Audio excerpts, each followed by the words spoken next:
So we got some protests in New York City. After a homeless man named Jordan Neely died, he was put in a chokehold. The man, 3 people were trying to subdue him, and then in the effort to subdue him, the guy died. It was ruled a homicide, and now you have protesters calling for charges of this Marine. And things are starting to get a little hectic. Police are calling for help as things kind of heat up. But we're going to get into the nuances of that discussion, so I'll save a little bit. We do have news out of Russia. They're blaming the U.S. for the assassination attempt, so they claim. And we've got some news. Barstool Sports fired one of their hosts for rapping lyrics that contained an offensive word. I don't necessarily think it's fair to call what he said a slur, because he wasn't calling anybody the word. But, you know, he said the word, and then Penn Entertainment was like, you're fired. And now Dave Portnoy is like, I don't know. There's nothing I can do. I sold the company. So we'll get into that, plus a whole bunch of other stories. And We'll talk about the news. Banks collapsing. We got Paul Stanley, the lead singer. The frontman for Kiss, is kind of walking back his statement on transgender kids, and a lot to talk about. Before we get started, my friends, today's episode is brought to you by Cast Brew Coffee. Take a look at this bag right here. This is Cast Brew Coffee over at castbrew.com. And you can get your bag of Rise with Roberto Jr. and Appalachian Nights today by going to castbrew.com. And with every purchase of Rise with Roberto Jr., you will get a picture of Roberto Jr. See, he's right there in the back. He's our rooster. He's very cool, and the coffee smells really good. So if you want to support the show and support our work, go to castbrew.com. But also, don't forget to head over to timcast.com. Click that Join Us button to become a member. As a member, you'll get access to the Members Only Uncensored show, which we will have up for you tonight at about 10 p.m., which will be fun because members actually get an opportunity to submit questions and actually call into the show. So if you would like to do that, become a member at least the $25 level. If you've been a member for at least 6 months, you will be granted access to submitting these questions, a screening process that we have. So don't forget to smash that like button, subscribe to this channel, share the show with your friends. Joining us tonight to talk about this and so much more is Lance from the Serfs. Thank you so much for having me. I'm tripping balls being in this room right now. It feels like I took evil acid or something because I've been watching this show so much. Yeah, just like everything is here. It's wild. It's bigger than it looks like, right? It's bigger than it looks like. And when you're actually sitting in the room, it's actually there's a lot more props than you ever give this place credit for. I thought there was just like some samurai swords and like the occasional gun or something, but there's like that's a real Civil War rifle. There's a real Civil War musket in the. That's right, rifled musket. Yeah, yep, absolutely. Yeah, it's a Union Civil War. It was never used. It's like a museum here. Very cool. Yeah, very cool stuff. So what do you do? Who are you? I am a leftist commentator. I do politics, comedy from a dumpster fire perspective, and I have opinions, and sometimes people like to hear those opinions, and then they tune in to listen to them. Oh, sounds good. Yeah. All right, well, thanks for joining us. I'm sure we have a lot of opinions to go through. Yeah. We also got the exact inversion of Lance, Seamus Coughlin. That's how they describe me on the streets. My name is Anti-Lance? Yeah, exactly. I thought, no, they call him the anti-Seamus, I thought. But my name's Seamus Coughlin. I make cartoons. We call them British. Freedom Tunes. And he's British. Is that why you always got to take it to an ethnic place with me, man? Always ripping on me for being Irish. I was born here, but I make cartoons. I have a YouTube channel called Freedom Tunes. I'm also a podcaster. We uploaded a cartoon today, by the way. Y'all might want to check that one out. And I also have a stream on Rumble called Shamer. If y'all want to take a peek at that as well. Now we have Moon Lord himself. I am the Moon Lord. He knows. No longer Weed Lord. I have evolved. I have become he knows. One with the essence of the vibration and the fabric of reality. So good to see you, Lance.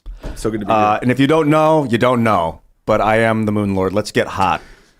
And I am Serge.com as always, guys. Let's get to it. Let's jump into this first. You're pressing the wrong button over here. I gotta flag this. This is the first time Ian and I have done a show together in almost a year. Since we screamed about, I was yelling at you about religion or something. Exactly. Oh, really? This is our first show. Yeah, that's our first welcome show back, Seamus. Yeah, Great to be here, man. Yeah, I've evolved on my stance on religion. What we've also talked off air. We've talked off air a good bit, but it's just funny that it's like I just realized this is our first episode we're both doing together because I've been seeing you for the past 2 weeks. Yeah, we went last time we talked. We were talking about like I brought up Vice. I was talking about alcohol. It's your vice or whatever. I said I think that was the real point of contention, and everyone's like, Ian, you're such a dick. I was like, I was just talking to Seamus. We were just talking. Like we were talking. He's Irish. You anytime. Can't say that. But we were talking about. That's racist. I don't remember exactly what it was, but I don't really care. Do you? No, yeah, I was just it was a discussion about alcohol because I was saying that alcohol is not inherently sinful. Like Christ turned water into wine. It was his first public miracle.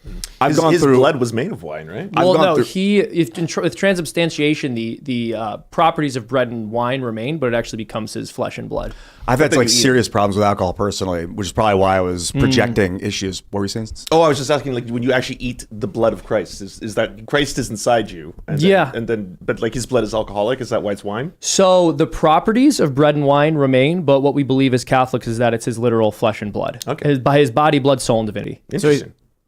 But he's not made of bread and wine. No, he's not literally made of bread and wine. No. But get crunk.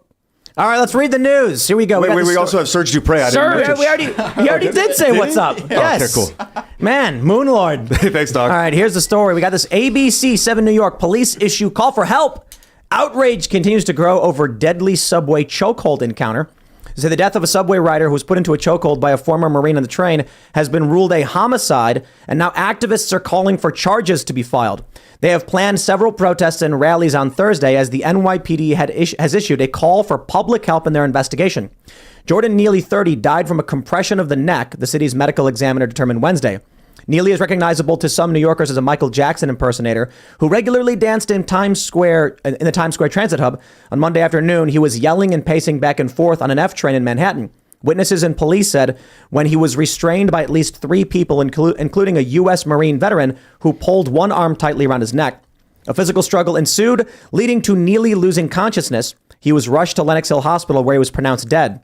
On Wednesday, a medical examiner determined Neely's his death was a homicide. However, that does not mean the case will be prosecuted as a homicide. Okay, that's the stupidest bit of writing I've ever heard. As a murder, they mean. Homicide means death caused by person. It doesn't mean criminal. So what they're trying to say is, though the death was ruled a homicide, it does not mean the case will be prosecuted as a murder. That is up to the Manhattan DA's office, which is investigating. But I suppose I'm probably being a little bit too harsh because you can, they're not being clear here. You can make the argument there's reckless homicide, there's negligent homicide. And so what they're saying is it's not clear that he will be criminally charged. They probably just should have said. They're going to say, as a part of our rigorous ongoing investigation, we'll review the medical examiner's report, assess all available video and photo footage, identify and interview as many witnesses as possible, and obtain additional medical records, read a statement from a spokesperson for the DA. So we've got video coming out of New York. Protesters, I believe this was yesterday, were seen in the streets, and the police made some arrests. And we'll get into it in a little bit, but one of our reporters, Elad Eliyahu, was physically assaulted by one of the protesters and had his property destroyed while he was in the process of doing journalism. But let's just get down to brass tacks here, because I'm sure there's going to be a lot of arguments about this one. This is the story of a guy who was having a mental breakdown. I guess the news that recently came out was that he was a subway performer and his mental health collapsed after his, I think his mom was killed, is what they're reporting. And after that, he kind of just lost it. And then he had been arrested 40 times. He had once punched a 67-year-old woman in the face. And so as he was belligerent and on the subway, reportedly threatening people, saying that he would take it, he was ready to die and he would hurt people. This is when the 3 men subdued him. Reportedly, the Marine told everyone to call 911 and get the police down there. And then he ended up dying, which has resulted in the left, like AOC, whether or not people were, I don't know if you consider her left, but AOC. Yeah, she's progressive. She said this was a public murder. And now you've got protesters calling for this guy to be arrested. They're saying he committed a murder. And I think this is actually a really good example of what is described as anarcho-tyranny, in that you had 25 people pushed onto subway tracks in the past year. You've had like a woman get raped on a train in Philadelphia. And we don't hear a single peep from any of these politicians, from any of these activists, until someone actually stops the guy. If you go back 7 years... Kills him, right? Kills him. He killed him. Sure. Yeah. So when someone is being violent and then someone else acts in self-defense of others and the person dies in the process, now there's all of a sudden calls for, okay, so this guy should be criminally charged, but there was no call for stopping the 25 people being pushed onto subway tracks. That's an ongoing and acceptable thing, I suppose. I'm never going to sit here and try and defend people pushing people on the subway tracks. That's a crime. Like, that's terrible. Attempted murder. Yeah, exactly. Especially if they die. So that's horrible. No one's going to be on the other side of that argument. But in terms of like the guy who just got killed, isn't, and you can correct me if I'm wrong on this, doesn't, in self-defense, the proportionality of what you're doing has to be in response to the actual aggressive actions of the person, right? It has to be proportional. Is Sure, that yeah. correct? So you feel in your mind that it was a proportional response for him to choke him out to death in that situation because he was going to become such a threat to the person who choked him out. But you made a big leap right there. What's the lead? You're ascribing intent to the Marine to kill. Oh, I'm not saying he intended to kill him. I never said that, but he did end up killing him, right? So that's immaterial. What has to be material, Tim, has to be, is he doing what he's doing? Are you making a proportionality argument, or are you making? Yes, I'm asking you that because what he did proportional to the threat? Yes. So the threat that he was going to do. It is proportional to subdue someone that is threatening other people and saying he'll die in the process. And end up killing him, even if that was see now you're doing it again. You're ascribing intent. No, I'm not ascribing intent. I'm saying the results. This is what happened. The guy's dead. He's dead, right? Results are immaterial to the proportionality of action. So the proportionality of action in your mind was justified to what he was doing, his actual actions. He held the guy on the ground while he said call 911. And killed him.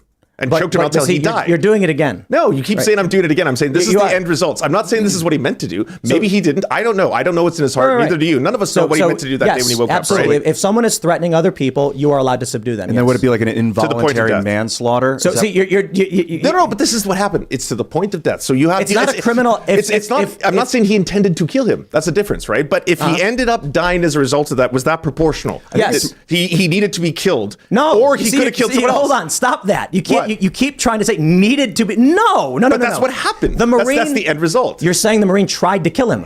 No, I didn't say that. Then you are saying that I'm saying that. You're putting words in my mouth. I'm saying that's what ended up happening. Let me respond. Then why would you say needed to be killed? Because what he did to him, his choke out, ended up with the guy dying. So that was the end result. So his proportional response to what he thought was a threat was that I'm going to choke him out. I'm not trying to kill him, but I'm going to choke him out. Whether or not he dies is going to be something that we're just going to remain to be on the cards, right? This is chance. We'll leave it up to chance here. So you are making a huge leap right there. There's no leap, Tim. Yeah, what he's doing is that proportional. Is choking someone with the possibility of death. With the possibility of death. Yes, okay, so absolutely. So that's I'll tell you this. Let me tell you. So if someone tried illegally entering my home, sure, I will use whatever force necessary to stop them from illegally entering my home, right? I have the legal justification in the state that I live in to use whatever force necessary to stop someone from entering my home illegally. Now, you can't invite someone in, and there's actually some legal barriers here. Like, if someone actually walks up to your house and the door is open and they walk in, that's actually not an illegal entry. It is to a certain degree, but it's like trespass. Sure. It's like your door was open, there was no obstruction, and then you'll make an argument about entering the domicile could be considered fourth-degree burglary, depending on which state you're in. If they actually open the door and enter, they've now committed felony burglary. And you are entitled in West Virginia to use whatever force necessary to stop someone from illegally entering your house. That doesn't mean you just intend to actually kill someone. So in terms of we're out in the street, someone is threatening someone else. You are legally entitled to subdue them. Now, even if that even in the act of doing that, you could kill them. Yes, absolutely, absolutely. Because where you're going with it is like, what act of subduing would be permitted in your mind? Then, like holding his hands tightly? One that doesn't have a possibility of death, I would say. Because give me one. Give me one in your martial arts expertise. Zero. Absolutely zero. Okay, so there's and I think I can contend that no one here has any, right? Am I in a judo room? I've just watched a lot of movies. No, but sharp elbows.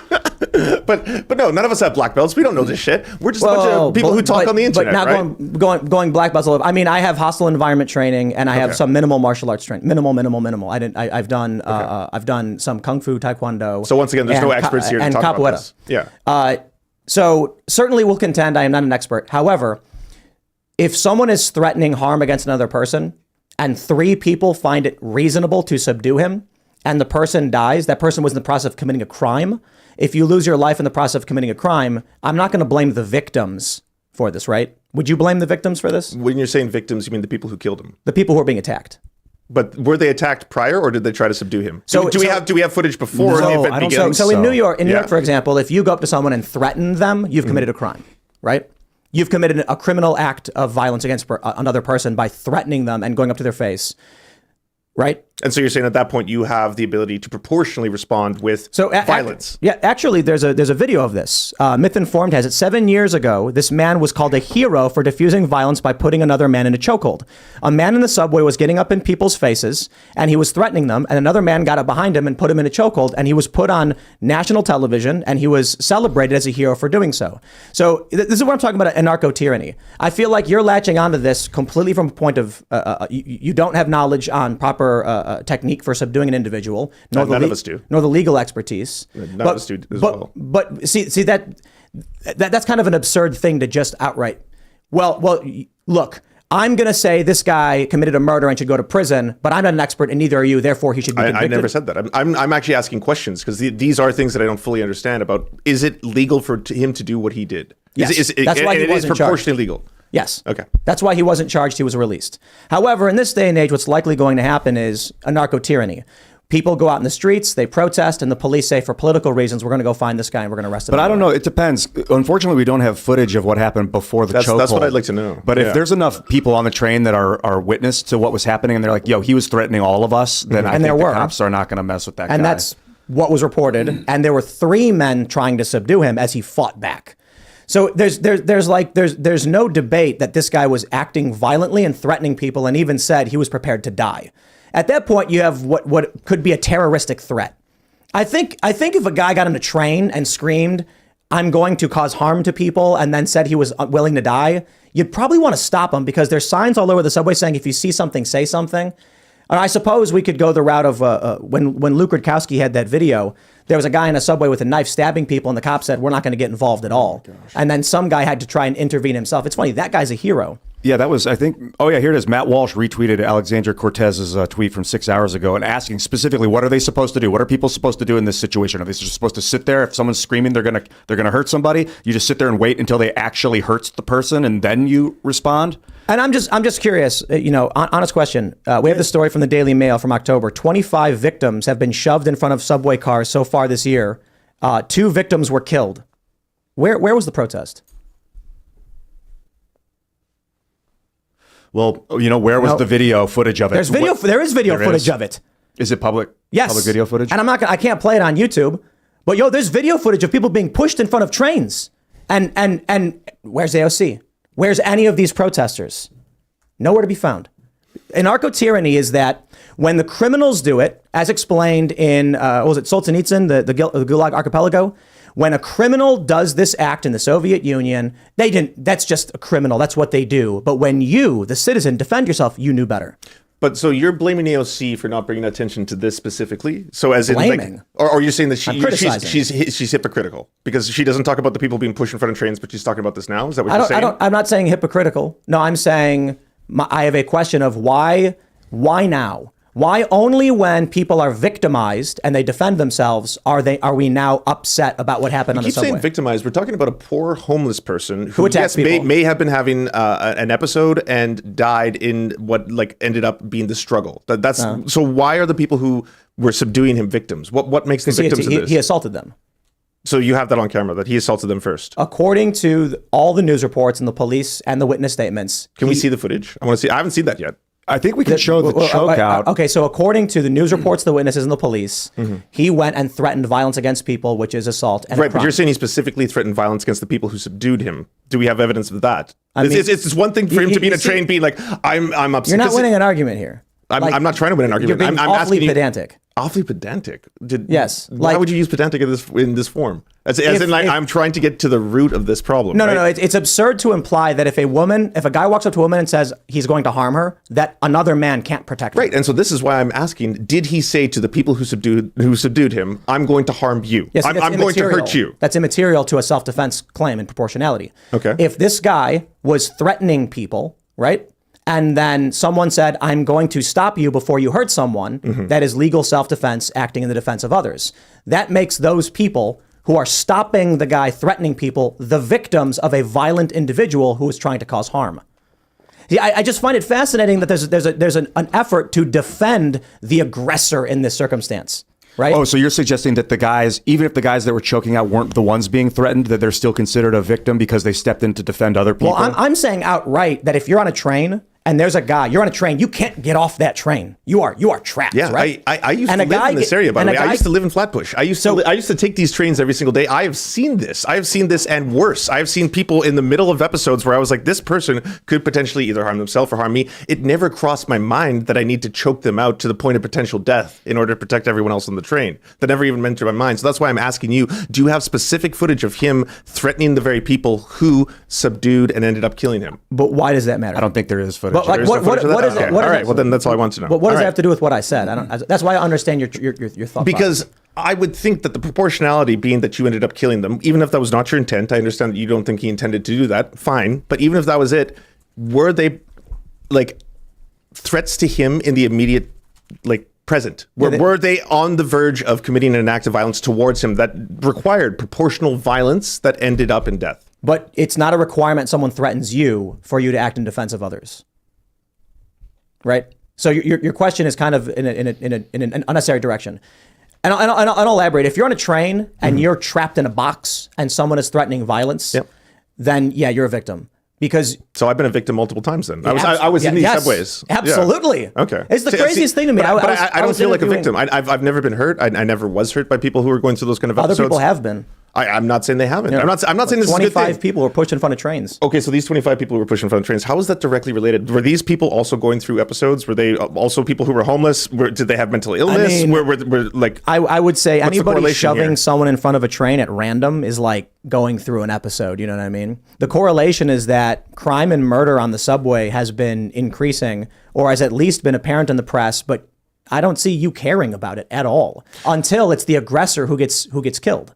No one, I think, on the left is going to defend this stat that you're pulling. Then why put a guy in prison for finally saying, stop killing people? This is like, Tim, if I approached you today and I was like, hey, do you know what goes on in Rikers Island? Have any of you done a show on what happens in Rikers Island? How they hold people in Rikers Island? Do you know what? Rikers Island specifically, but we talk about prison reform all the time. Okay, do you know about bail reform and the fact that people die in Rikers Island waiting to have their day in court because they can't afford it? And we talked about it. And you've done entire shows on that. And you've talked about how people literally die in prison while they're waiting for that shit? We talked about terrible. Okay, so we actually talked about one guy who got wrongly arrested, lost his job, was kicked out of his apartment, went to Rikers for 3 months, only to be released and then told, sorry, there's nothing you can do about it. The city owes him nothing because they considered the prosecution not to be malicious. But this is the problem, man. Like, we talk about stuff like this all the time. But the example you just gave me was not me talking about the systemic problem of people who are poor being in Rikers Island before they get to trial. They die before they're not released. You just gave me a story of someone who was released prior to that. I'm giving you an example of a specific show we've actually talked about someone wrongly held and had their life destroyed. Okay. Now, of course, we can go on further and say, yes, people have died. Yes, the system is corrupt.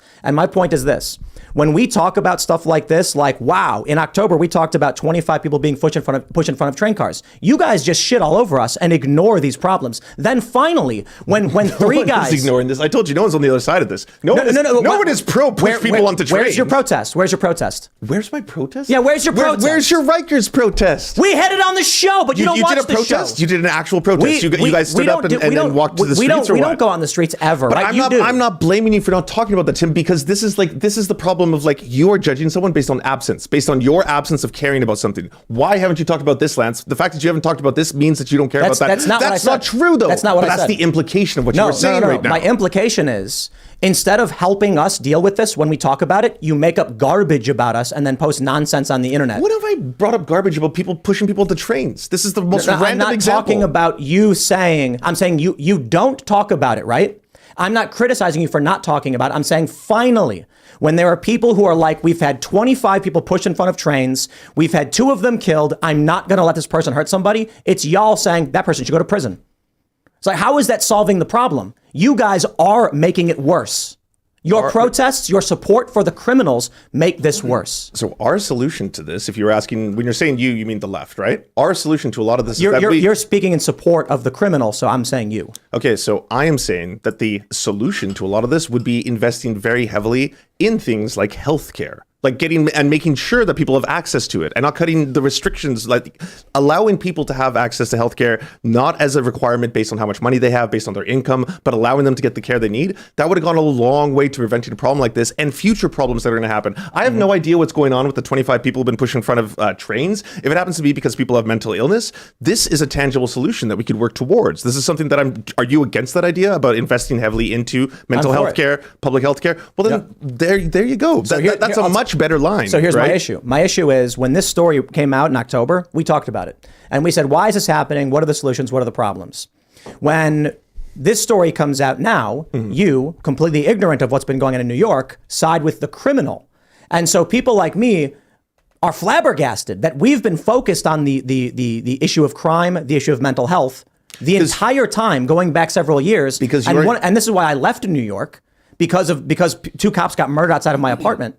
And then what do we hear? Protesters in the street defending the criminals. You keep saying criminal.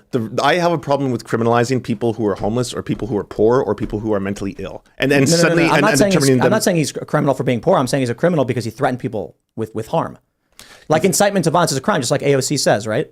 I really want to see the start of this video footage. I want to see the moment where he was threatening the very people who tried to take him down. Look, either you accept that the witnesses, the media, and the police say this is what happened, or we can agree no one has any idea, so there's no point in even talking about it. I think the interesting maybe confluence is that you were mentioning preventative measures are a way to go about it. What do you think about defensive measures, like people should be armed and ready for this kind of thing regardless of the prevention methods? I mean, when it comes to defensive measures and people should be armed, I'm going to probably be on the exact opposite as the rest of you, because you're probably very pro-gun here, right? I'm just making, we don't have the same problems in Canada that you do in the United States for mass shootings, for mass gun violence, for that kind of stuff. You have 30 million people, don't you? Is it 30 million? Okay, so by ratio of the population, Tim. So if you compare ratio of the population, Canadians to America, we don't have mass shootings like you do. No one else does. It's a uniquely American problem. The mass shooting thing is a uniquely American thing. Obesity is pretty heavy here. Well, it's I don't think it's fair to say uniquely American, because there are mass shootings in many other countries. Oh, there is, but it's a uniquely American problem that it's disproportionately happening here. Well, mass killings aren't a uniquely American problem, but mass killings done with the use of firearms is much more uniquely American. I don't think anyone's going to debate that countries that have fewer firearms are going to have fewer people killing each other with firearms.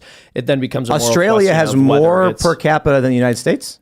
Is that right? Per capita? That is not true. No country comes close to the United States. List of countries by... No. Okay, I'm sorry. That was a mistake. Sorry, El Australia. Salvador, Venezuela. And when you're correcting, is it all right if I just finish my thought? Sure. Yeah. So my basic point that was way off. The United States is not the most. It is 1, 2, 3, 4, 5, 6, 7, 8, 9th. El Salvador. And so of all the other countries in that list, which of them are considered part of the G20? You have to compare countries that have similar economic systems, similar economic societal structures. The United States places number one when you compare them to any other G20 country. It's true that as far as developed nations go, the United States does have a much higher rate of gun violence. I don't deny that. My argument is simply that other nations do have higher rates, depending on the nation that you're looking at. There's still a pretty decently high homicide rate in a lot of developed countries, and there are a lot of mass killings. In the United States, those mass killings are generally carried out with firearms, but according to CDC studies, firearms are used to prevent more violent crimes each year than they're used to commit. So it's a much more complex argument than simply saying the U.S. has more firearm deaths, therefore restricting firearm ownership would prevent those. Let me ask you too. Do you know what country has the most grenade attacks? I only know the answer because I saw you typing it. I think it's Sweden, right? I actually didn't type that in. I searched for. By the way, decently high murder rate was a very clumsy. I don't want to cheat, so I saw you typing it, but yeah. I didn't type in Sweden. I typed in most grenade attacks by country, and Sweden is the only thing that comes up. Wow. And Sweden has more grenade attacks than any other country, but grenades are illegal there. Mm-hmm.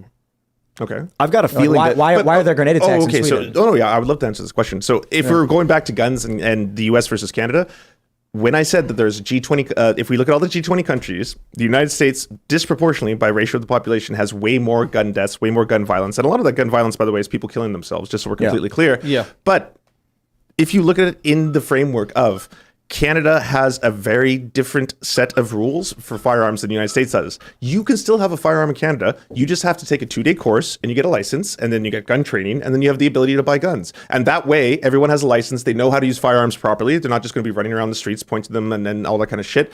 And you could also control for that. But that's not what's happening in the United States. Like people just running around randomly. Like no, I'm not saying that it is. But I'm saying that that is in my opinion that is a better system. I'm not trying to take your guns away. Hell no. I think guns are fun. We all love shooting guns. I like having a second penis. I'm just saying that like at the end of the day, if you look at how it works with Canada, this could be applied to the United States federally. You could have a federal program where you have to have a 2-day gun training program. You tax the gun producers and the weapons manufacturers, and then you get them to pay for it so poor people could afford this program. Right, but you can't do that because gun ownership is a constitutional right. Or I should say, gun ownership is a human right, guaranteed, protected against government infringement. I'm all about training in schools. I think the public schools should have gun training for kids. Like they used to. They used to, absolutely, yeah. Gun clubs.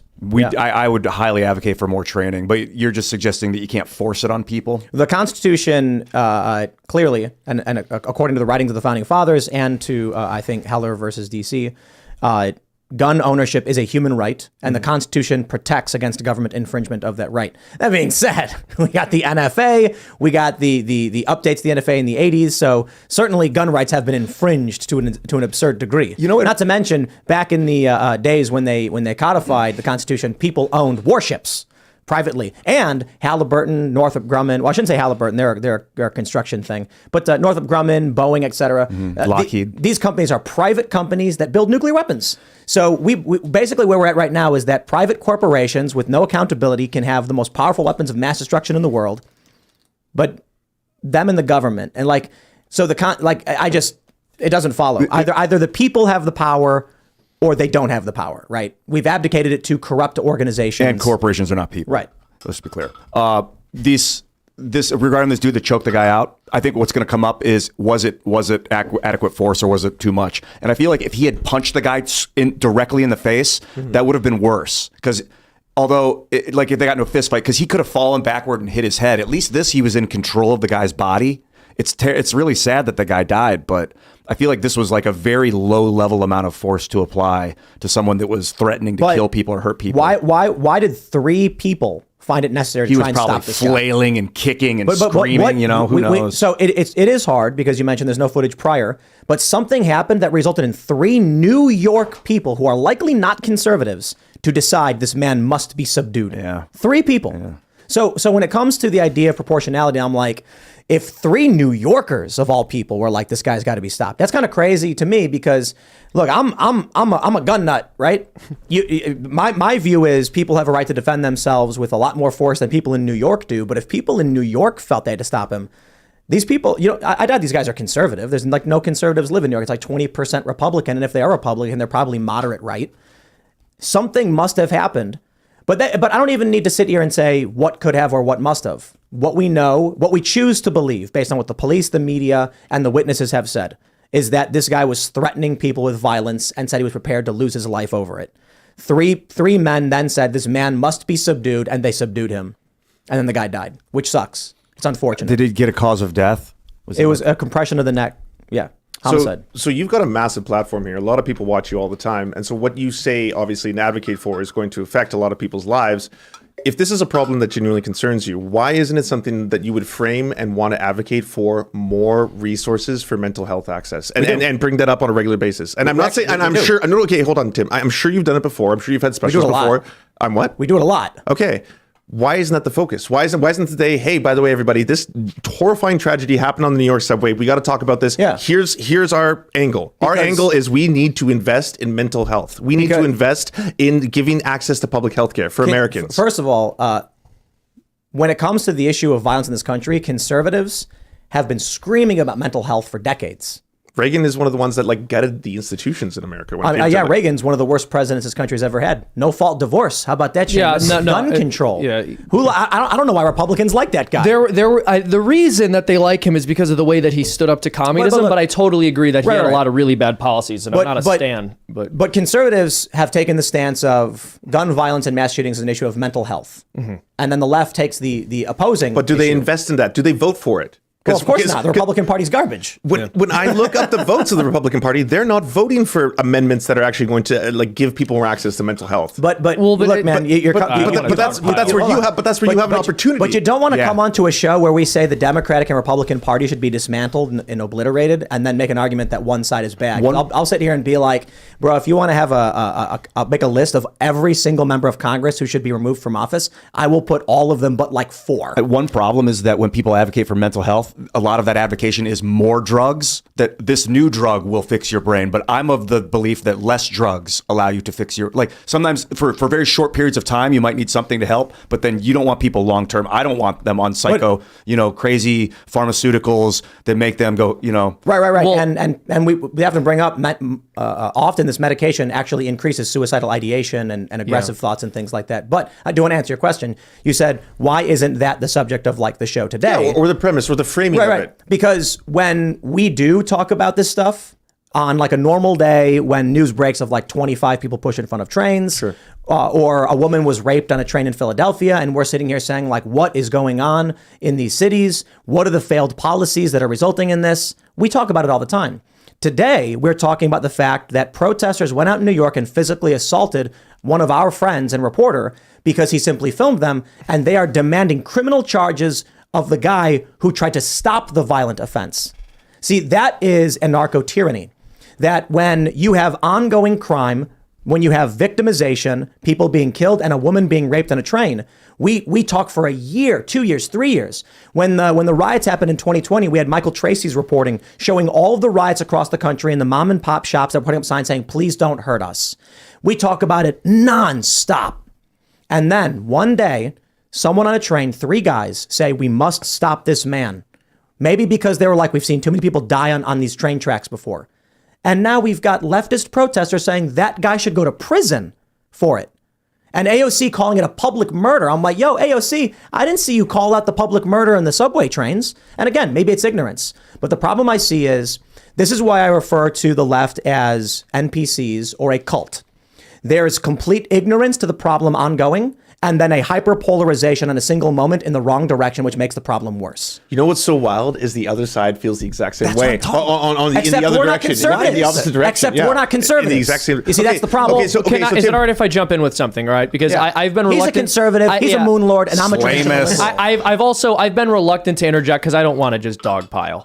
And so I didn't want to get in on it. Oh no, I'm huge here, part of that I'm argument. Here for the dog pile. I signed you're up. Not. I promise. I'm sitting in Ye's chair, not. right? This is where Ye sat. Did Ye sit here? No, I'm here for the dog pile. So I think when you talk about mental health and trying to solve the problem of mental health in this country, that is a deceptively simple way of putting it, right? Every single person in this room would have a very different idea of how that problem should be solved. And I agree with you that right now Republicans aren't doing a whole lot to talk about mental health issues, at least with respect to whatever New York, mental health issue that this specific person is dealing with. But New York is not a Republican place. No. I totally agree with that too. But I'm saying he was saying, why don't Republicans do more to advocate for mental health treatment? My point, however, is that I think the kind of advocacy you'd see from conservatives on how to solve the problem of bad mental health in the United States would be a much different set of policy prescriptions than you would want.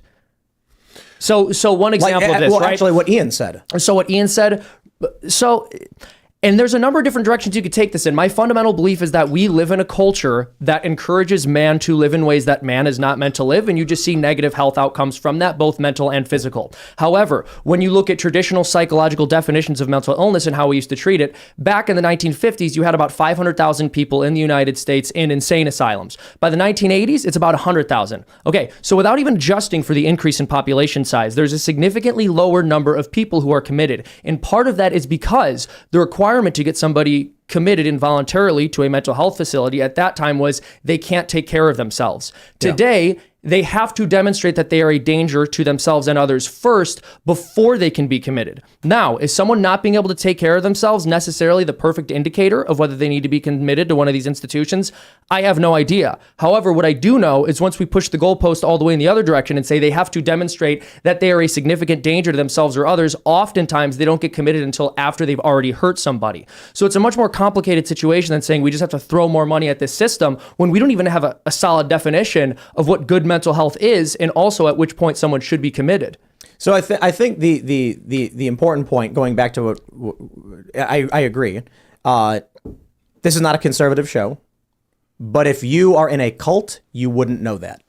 You would only hear what the cult says. So here's what I have to respond to that. If an objective person, say an alien, just showed up and looked at your channel, Tim, and went through all the videos, and you were to ask them, poll them, is this person and his views, where would you place them? Most likely they would say conservative. That's going to be my bet. That's actually wrong. Yes. But more because the guests that come on Not tend just to even identify. the guests, but the way they're framed, the thumbnails, the words that you put in red, and whether or not you're supporting or going against either the Democrats or the Republicans. But hey, you tell me that you guys don't like the Democrats and you don't like the Republicans. This is not a Republican stream. You don't want to even endorse Republicans in any way, shape, or form, or vote for them. I don't. Big no. I don't vote on party lines we do like. personally. Okay, sure. But there's a lot of right wingers who watch you. Right? So that's what I mean when I say you do have a voice and you do have an audience of right-wingers who are going to vote at one point or another. 30% of your audience is right-wing. Most of the people who watch this, the largest faction is libertarian. Okay. The next largest would be considered traditional liberal. Oh, no, I think... but along party lines, who are the libertarians going to vote for? Not the Libertarian Party. Most likely they're going to vote for whoever... When they come on this show and say abolish the police. One of the two, Republican or Libertarian. Yeah, most likely, usually. yes, one of the two. So that's why I say, Tim, for the people who watch you who are Republican-leaning, why not frame it that way for them so that they can actually start pushing more money into that? That's why I'm here. That's Basically true, I think, in a lot of ways. That's what Moonlord does. So here's what I think. I think you're in a cult, right? Okay. I think the cult is derived from algorithms on social media. Okay. So you only surround yourself with this loud noise. We saw a really good example of this with that Sisson guy. Is that his name? Harry? I don't know. Harry Sisson, yeah. Those two guys went on the Tim Dillon podcast and he said, please, no, don't clip this. Okay. I will lose followers. I can rag on Trump all the time and people still watch the show. Seamus and I can have an argument over me being pro-choice and him being pro-life, and people still watch the show. And if I pull up all sides with 3,770 ratings, Tim Pool is a centrist. But you think I'm conservative because you live in a bubble, right? Because I'm too far left, the Overton window is too far away, is what you're saying? Yes. So when I go hang out in Washington, D.C., right. And I go to National Harbor or I go to Baltimore, Maryland Life. I'm in Baltimore. I don't know why places. you do that. Washington, D.C. The people who come up to me and are like, hey, man, I'm a big fan, are not conservatives. They hate Donald Trump. In fact, I was at a poker table last week and a guy said, I just hate Donald Trump. Man, I can't stand him. I wish somebody else would run, but I can't vote for Joe Biden. I think you're surrounded. We talk about this quite a bit. Sure. If all sides has nearly 4,000 people rating me and the end result is centrist, if I'm actively pro-universal health care, not to the same degree as like Bernie Sanders, I believe in private health insurance, and I'm pro-choice, I am absolutely not a conservative in this country. I've listened to your debates on pro-choice, though. You're pro-choice from a Tim Pool's perspective. I'm pro-choice from a traditional liberal perspective, as traditional liberals not from what people who would define themselves as pro-choice would say, right? Like you concentrate very heavily on the 9th month abortions and baby guillotines and stuff like that. Like what? Yeah. I remember watching you debate baby guillotines. Yeah. Okay. So baby guillotines is my own personal interpretation and joke of it. But you were talking about how women, how like disgusted you are that women may have an abortion in the 9th month, right? Or even a viable baby of a viable baby. I wanted to scream at that time, being like, women who have abortions in the 9th month, they're not doing that because they got bored or all of a sudden they're like, oh, I don't care anymore. They do that because it's a fucking tragedy. Like statistically, women who are getting abortions in the 9th month, it's because there's a medical complication that could kill them. That's why they have to do it. What do you false mean argument? False. That's the real world. I already said viable. Try again. What are you talking about, Tim? I already said abortion of viable fetuses at 9 months. This is ridiculous. Do you know what viable means? Yes. It means the baby can survive on its own without medical complications. Absolutely. And why legalize abortion of viable fetuses at 9 months when the baby could just be delivered? Women are not getting abortions at the 9th month for pleasure or because they want to suddenly do it for kicks. No, that doesn't happen. It's a tragedy. It's a tragedy of the highest. Because there are medical operations that could kill the mother and they need to get an abortion. Why legalize? I just told you that's the reason why. So all right, I'll try and break it down for you. Can the baby survive? Let's talk about a baby. The baby can survive on its own, yes? Sure. Okay. Abortion is defined by Planned Parenthood and the law as terminating the life of the baby. Correct. Why terminate the life of the baby if it can survive on its own? Because it could kill both of them. That's why it is done at that stage. So how do you kill one or the other, and they have to make the tough decision at that point. So how do you remove the fully formed 9-month baby at that point? Oh, I don't know the science of it. I've never performed that operation before. So shouldn't the law then be, if the baby must be removed and it is alive and capable of survival, all actions must be taken to preserve the life of the child and the mother? I would say they'd probably choose the mother first, right? Why? And this is such a strange scenario. How often do you think that this happens and all of a sudden they're like, the baby could have lived. You could have done it. Why did you choose the other option? It's like, this is a tragedy of the highest order because they want to have the kid. At 9 months pregnant, a woman is on her way to give birth. So it's like, it's the worst possible fucking thing that could happen to her. That's not always, again, I said I didn't want a dogpile, but that's statistically not true. There have been surveys done on women who had later abortions, and for a pretty large sum of them, it's because they were not sure whether the father of the child was willing to commit. And then when they found out he wasn't willing to commit, they would have the abortion. And so there are different stats you're going to find for different points in pregnancy. When it comes all the way along to 9 months, I don't have the statistical data on that. However, I do know for later term abortions, there are reasons other than what is traditionally considered to be a medically necessary reason.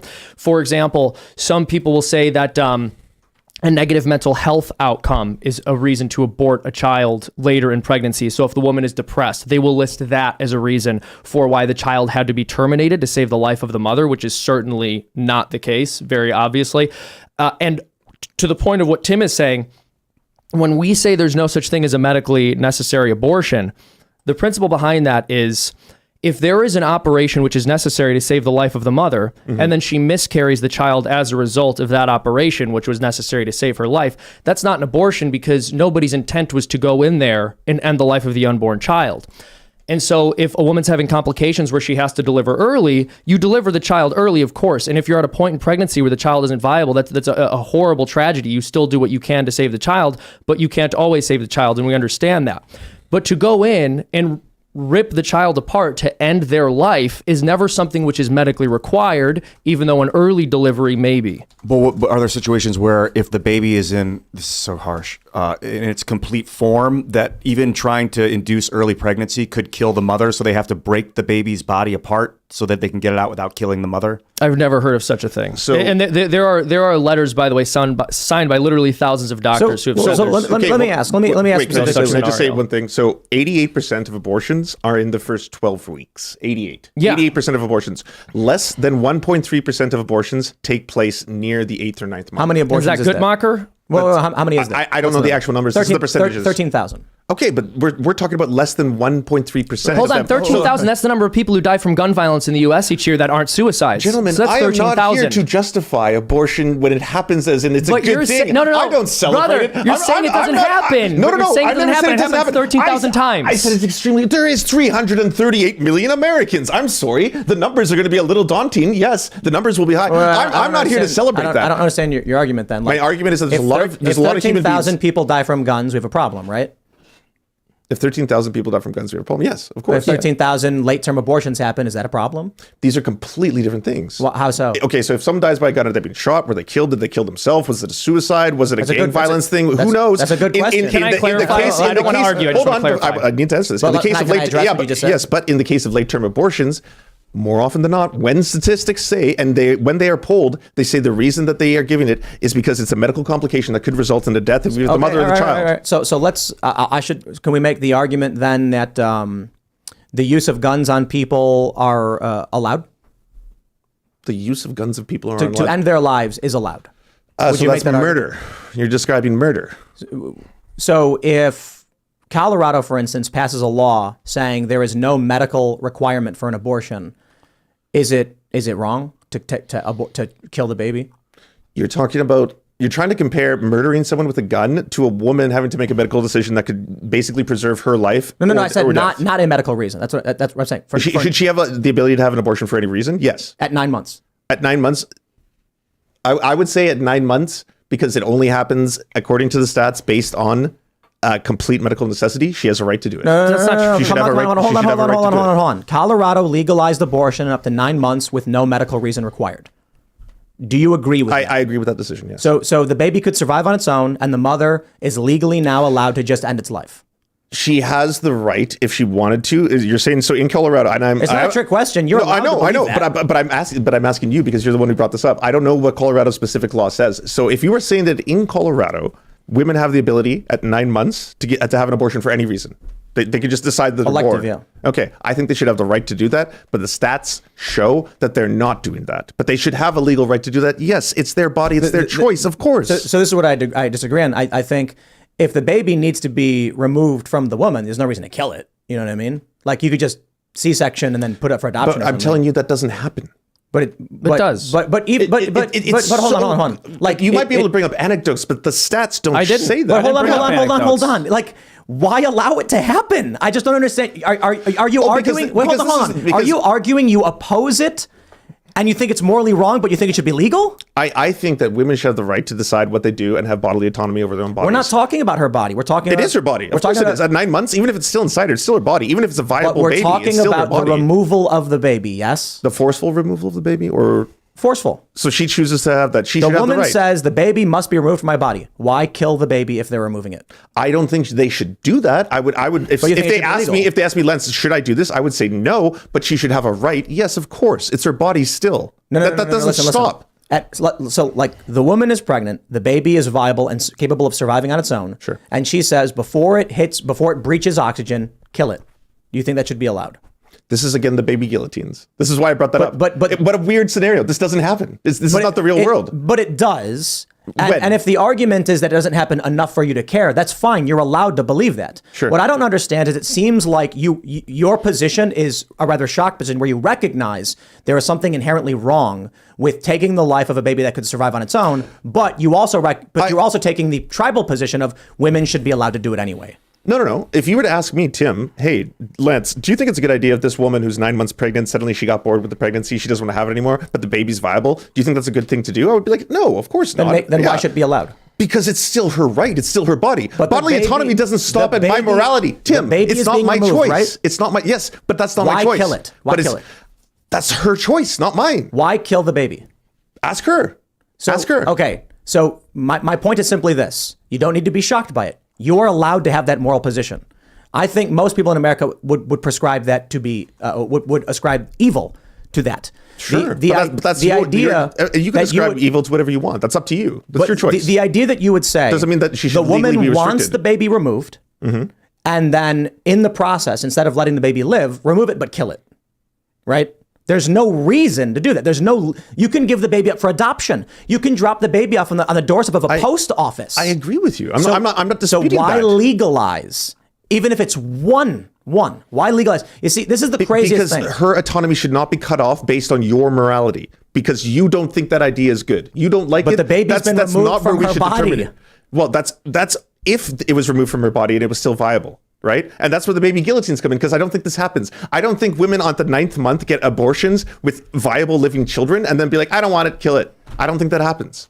You don't have to think it happens, but statistically it does, because your entire argument is this only happens for reasons of the health of the mother or the health of the unborn child. I said, so you believe I said the statistics show that at the 9th month, if a woman is going to have an abortion, it's typically because it's a medical complication that could either endanger her or the child's life. And what I am saying is there are doctors who will justify that by saying the medical complication is she is depressed. That is literally one of the reasons given in surveys of women. And another reason that is given is that I didn't know if the man who I was going to be with. Okay, but Seamus, I got to stop you because this is a nebulous argument that doesn't get anywhere, and I can respect the point that if you go to if you try and look this up, you're going to find left-wing sources and right-wing sources that will contradict each other. So my question is strictly on the legality of terminating the life of a child. I can sit here and pull up, oh, hey, here's one. Women abort Down syndrome babies late term rather frequently. I think that's wrong. I don't think that someone's life is forfeit because they have Down syndrome. But your argument is that they do. No, it's not. That's a strong. No. Your argument is that women have a right to terminate a baby for any reason at any point. Yes, they should have the bodily autonomy to make that decision. So what I'm saying is, in the circumstance of Down syndrome, I think it is wrong to terminate a baby's life at 9 months simply for having Down syndrome. But you would agree she is legally allowed to do so. I think she should be legally allowed to do so. Whether or not I think that's a good idea is irrelevant. Well, then there's the clarification. I think it should be illegal. Okay. I think so there are limits to how much bodily autonomy women should have. So yes, right. So that's your stance. The pro-choice argument, because you're pro-abortion, right? Sure. Pro-choice traditionally in this country put limits at around like 15 to 16 weeks, meaning if the baby is dependent upon the body of the mother, then it is the body of the mother and she has final say. If the baby is viable, it can be removed in a process that ends the pregnancy but doesn't end the life of the baby. That's kind of like the compromise where the baby gets to live and the woman no longer has to be pregnant. There seems to be this amoral argument where, well, but just kill the baby anyway, which doesn't make any logical sense. That's the pro-abortion side. So if you go back to the 90s, if you go back to safe, legal, rare, et cetera, if you even look at Tulsi Gabbard in 2020, that's where I'm at. Conservatives are pro-life outright. Seamus would argue abortion in any capacity should be banned entirely. I'm in the traditional Democrat position. But you see, there is a tribal, amoral, illogical position of just let them kill the baby regardless. I don't see any logic there. I don't see how that makes sense morally or ethically or just mathematically. Right. So you said I'm pro-abortion. What I'm against is forced birth. And I don't think the state should be forcing women to give birth against their will, which is what your position and your position is as well. So I'm against that. I think that's creepy big government shit. I don't think they should be forcing them and turning them into these viable wombs against their will. I completely agree. I'm against forced birth, just like you. Cool. Except my difference is that if the baby's at 8 months and can survive, they can take the baby out as if they would have an abortion, but not kill it in the process. If it's a viable at 8 months, is it viable? Yes, it is. Yes, it is viable at 8 months, dude. There have been babies after 20 weeks. Bro, your whole position is that women have a right to kill the baby even if they end the pregnancy, and there's no logic there. The logic is that I don't think you agree with forced birth at a point. How? How at 8 months? At 8 months, Tim Pool thinks forced birth is fucking cool and poggy. Stop making up stupid bullshit. But No, hold on. That's what this is. Bro. This is 100%. Nonsense, 100% forced birth. Nonsense statement, because I already said I agree with you. No, a woman should be able to end her pregnancy whenever she wants. A woman could end her pregnancy whenever she wants. Say it. Tim Pool said a woman can end her pregnancy whenever she wants. Yeah, but aborting is giving birth are both ending a pregnancy. Make up something fake. Tim Pool agrees with forced birth is a false statement. You're lying. I have already said I believe that women have a right to terminate their pregnancy up to a certain amount of time. At 8 months is where you draw the line. No, I didn't. Yes, you just said that. If the baby is viable, that she shouldn't have the right to be able to terminate it. To kill the baby. Yes. I said she can end the pregnancy whenever she wants. And ending the pregnancy can be giving birth or aborting the baby. Or a C-section that keeps the baby alive. She has to be forced to give birth against her will in a C-section, but the baby is viable and they give it off. So how do they remove the baby? So hold on, either way the baby comes out of her. You're saying that so you literally want forced birth. You literally want to force women to give birth against their will. So can I just interject here? You're saying they should use the tools to rip apart the body and pull that out. Whereas I'm saying they should just take the baby out. No, I'm saying she should have the right to decide what happens to her body. That's it. Okay, but either way the child is coming out. You're making this argument about forced birth. Either way, what is in her body is going to be outside of it. The question is it okay to shove forceps into the skull of the small person who's inside of her and then tear them apart limb by limb to get them out? Or should we say, no, that's not an acceptable way of delivering a baby. You shouldn't kill that unborn child. How is that for either way it comes out of her body? Either way the child comes out of her body. It's not as if there's one scenario where the pregnancy magically disappears and doesn't leave the body. Let me add, forced birth is a nonsense politics statement. But in your scenario, she's being forced to give birth against her will. Like she's already pregnant, dude. I know, but we're not talking about forcing her to do anything. She's pregnant. But then endorse that position. I did. Stick by it. I reject there's no such thing as forced birth. They're saying you can't kill that baby. Let me tell you how fascinating this is. Because she has the baby inside her. So fervent about legalizing the killing of a baby at 9 months that I can sit here and say I think women should be able to terminate their pregnancy whenever they want, but if the baby is viable, there's no reason to kill it. She has to be forced to give it then. She has to be forced to give birth and then give the baby up, is what you're saying. Give birth. Define. Yes. Okay. So that is forced birth, right? So she can't decide to terminate it at 8 or 9 months. Define give birth.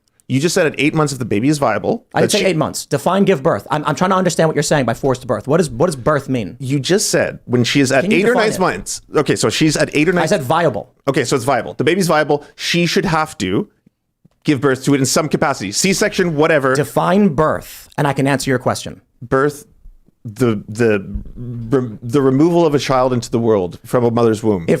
So how do they do that? The woman pushes the baby out. So then what would you call an abortion at 8 months? Is the woman pushing the baby out? No, it's most likely a medical procedure done by a doctor. And what is that medical procedure? An abortion. But what is that? What is an abortion? Yes, what? How is it done? Yes. I'm not entirely sure how it's done at 8 months. I know earlier on it's usually done with a series of tools. I don't know how it's done at 8 or 9 months. Okay, so your moral argument is forced birth. I'm trying to understand what your position is. If you don't know how an abortion is done, then are you in favor of forced birth? Am I in favor of forced? No, I'm against forced birth. But you think that women should have to expel the baby, right? It's completely fine for me not to know the medical procedure of how abortion is done to stand up for the rights of a woman's body. I don't need to know how people perform abortions directly. I'm not going to lie here. I'm not going to pretend. Removing a baby from a woman's body is birth. Oh, so you're saying it doesn't count? No. It's birth of a different nature. I don't think you have a definition, and I'm trying to understand what you mean by forced birth. But if you can't define the removal of the baby in a different way, I don't know what you're saying. Birth, Tim, like the birth of a child. So is a C-section a birth? Sure. Yes, it is a form of extracting a living child that is viable to live in the real world. That's how you define birth: extracting a living child to live in the real world. No, I would define birth as someone giving birth. They're pushing a baby out of their body. So right. So I don't think women should be forced to do that, right? You don't think women should be forced to push babies out of their body? But the baby is in their body, so it's got to come out somehow. So you're going to take it out with a C-section? No, I don't know. Okay. But I'm trying to figure out what you mean by this. So that would be forced birth. So she's forced to give and make a viable child, live in the real world. I mean, so when you're pregnant, the baby's going to come out of you at some point. That's the Either point. we rip no it matter apart what or happens, you give birth the baby naturally. is coming out of the woman, right? Yeah. Yes. So there's no being in favor of that or not. It happens. Period. Yes. Okay. So what's your point? What's my point? Am I in favor of a natural process by which a woman has to have a baby removed from her no matter what anyone says or does? Your point is that at 8 or 9 months, and correct me if I'm wrong on this, Tim. You are wrong. Yes, I'll stop you right there because when you keep saying 8 or 9 months, that's not what I said over and over and over again. Viability is after 6 months. Viability is that means that there's more than a 50% chance. You're also wrong. It's not 6 months. So as soon as the baby it's not 6 months. So as soon as the baby is viable, Tim, as soon as the baby is viable, then it's okay for the woman, even if she doesn't want to have it anymore for whatever reason, she should have to be forced to have it extracted from her. And then live. Is that correct? Is that your position? Well, it's not forcing the woman to have a baby live if the baby's already alive. You see what I'm saying? Like, right. So you're okay. Here's semantics. I got a compromise for you. I got a compromise for you. We'll tell the mother we killed it, but we'll sneak it off and give it to someone else. Does that work for you? No, because I still think she should have autonomy. She should have the right to do it if she wants to. Of course. She should kill the baby after it's already born? I don't want her to kill a baby. I want her to have. Why do you keep saying it? Because I want her to have the ability to choose. That's different, and that is a fundamental part of this. The baby's out of her body, right? Forcibly. In your scenario. No. Let's say 24 weeks. The woman goes to the doctor and says, "I want this baby out of me." And what if she says, "I don't want to have this baby"? I don't want to have this baby. Okay. And the doctor says, "I will remove it." Okay. The baby's alive. What do we do? So you forced her to give birth? No. She said, "Doctor, I'd like an abortion." He says, "You got it." Step right up. He's lying to her. No. He does the abortion and it fails. And an abortion is terminating a pregnancy. So there's no such thing as a trick abortion. You can't. They're called failed abortions. Failed abortions, yes. where doctors trick women into taking their babies. No. So when they perform the abortion, as Seamus explained, they stick metal tools into the brain, scramble it up, and rip its body parts apart, and then pull it out chunk by chunk. Okay. When the babies are smaller, sometimes they pull them out, but the babies don't die; they survive. Right. So my question is, in the instance of a failed abortion, what should be done? A failed abortion being that the child is living; it's outside of the mother. Yeah. At that point, you cannot kill that child. That would be murder. Oh, okay. Agreed on that point. Right. Yeah. So then where does the mother's choice come in to kill? Before that procedure takes place. So she has a choice to choose what she wants to have done with her body. If she goes to a doctor and the doctor's like, "I'm going to perform an abortion," which the assumption would be that I'm about to terminate the child, but then he just secretly sneaks the child out of there, that's not performing an abortion. You're just being deceptive. Yeah, and the doctor should go to prison if they did something like that, in my opinion. I think you go to prison if you should go to prison if he performs an abortion. Snap. Yeah. I heard that. Not Opposite surprised. perspective. So there's also something that none of us know, because I don't think any of us are medical doctors. The difference on the physiology of the female body giving a 9-month abortion, having that happen, or the actual birthing process, whether by C-section or natural birth, it might have vastly different consequences on the female body. So that's something to take into account. So wait. Remember the Born Alive Act? Yes. That was a Republican position, wasn't it? What was that? Yeah, so there have been a couple of different Born Alive Acts in different years. But what they basically say is that if the abortion fails, it is not legal to kill the child. Wasn't that Republicans were trying to pass a law? Republicans were trying to pass that. That was one of the only things Obama voted on in the Senate. He voted against it. Obama voted against it. But you would be in favor of that. In favor of what? The Born Alive Act. I'm not completely familiar with it, so I have to read if an infant is born alive after an attempted abortion, it has the same protection of law and degree as a newborn. Yeah, I would be okay with that because at that point it's a human. If you're killing a person that is alive outside of a womb, then that's murder, right? Yeah, I agree. Can I ask you, this is good. not a gotcha. We agree on that. That's great. I want to ask in good faith. So Yeah, of course. you believe that the moment after the child is outside of the birth canal, Sure. that they are now endowed with human rights. Yes. However, when they are inside of the mother, literally anything you do to them is acceptable because they're inside of the mother. Oh no, I don't think anything is acceptable, but I think the mother should still have the choice, ultimate authority over what happens to her body. But there's a child inside of her body. Hold on. and not What her. about Yes. meth? Like, should she be allowed to do meth? Yeah. I think if someone is doing meth while they're pregnant, that it is completely acceptable for something like, I don't know what the name of the service is in the United States. Child services? I guess Child DCFS services? would be. Oh, Yeah. it's her body, though. Yeah, it's her body. If she wants to do meth, what's the big deal? The big deal is that she's intentionally trying to kill a child. Hold on there a minute. Yeah, and I see where we're going. I don't understand what you're saying. It's her body. It's her if body. She wants to do meth. What's the problem? Well, first off, doing meth is illegal, period. Doesn't matter if you're doing it with a child or without a child. Not in Oregon. Methyl and MDMA. It's a Maybe type it's of meth. alcohol Wait, then. sorry, what? Not crystal meth. Crystal meth There's is legal in different kinds Oregon? of- it's not crystal. Hold on a second. Did I? MDMA is a kind of meth. Methylendaxy, methamphetamine is ecstasy. That's a kind of meth. There's also crystal meth, which is not legal. MDMA is legal in some places for therapy sessions. I don't know if it's legal for Yes, very it is. pregnant women. Okay, it is. Is it for pregnant women? Oregon I don't know. decriminalized possession in Oh, 2021. you were right. But I don't know if But that's... I'm just okay, dude. So like, decriminalizing possession is different than legalizing crystal meth. You know those two things are completely different, right? Well, it's a question of whether you can press charges. Hold on. Yeah. What? So when you decriminalize a small amount of drugs, that means if you're caught with that drugs by a cop, that means if you're arrested, you cannot be charged for 1 gram, 2 grams, whatever that's that what is. Legalizing is. No, this is decriminalization, not legalization. We never said There's no such thing legalization. legalization is a semantic term. It doesn't mean anything. Yes, it means There are that substances it means that there's no criminal. longer a prohibition on that product. Okay, so if a woman does meth, she's legally allowed to have it, right? Is she legally allowed to do it or possess it? I mean, what's the difference? Well, two very different things. You can be legally allowed to possess drugs and not be legally allowed to take drugs, for example. Alcohol. So if she does alcohol. Can a woman chug a fifth of vodka while pregnant? Yeah, she can legally. But do you think she has a right to do so? I think she has a right to do. Yes, she has a right to do it. I don't agree with it. Okay. Yeah. And heroin? It's illegal.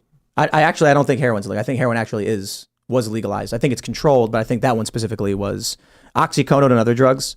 So she has a right to do it. Whether or not I agree with her doing it, that's completely different. I don't agree with a woman who would have an elective abortion at 9 months. I think that is like, why the fuck would you have done that? But I think she has the right to do it, right? But do you think it's ethical that she like? I don't think it's legal ethical. No, of course not. Because some things are made legal that are unethical, in my opinion. And should those be made illegal? I mean, that's a very broad question, right? No. I'm sorry. Personal use of methamphetamine is allowed. It's a civil citation, like a traffic ticket, not a criminal citation. So allowed maybe is hyperbolic.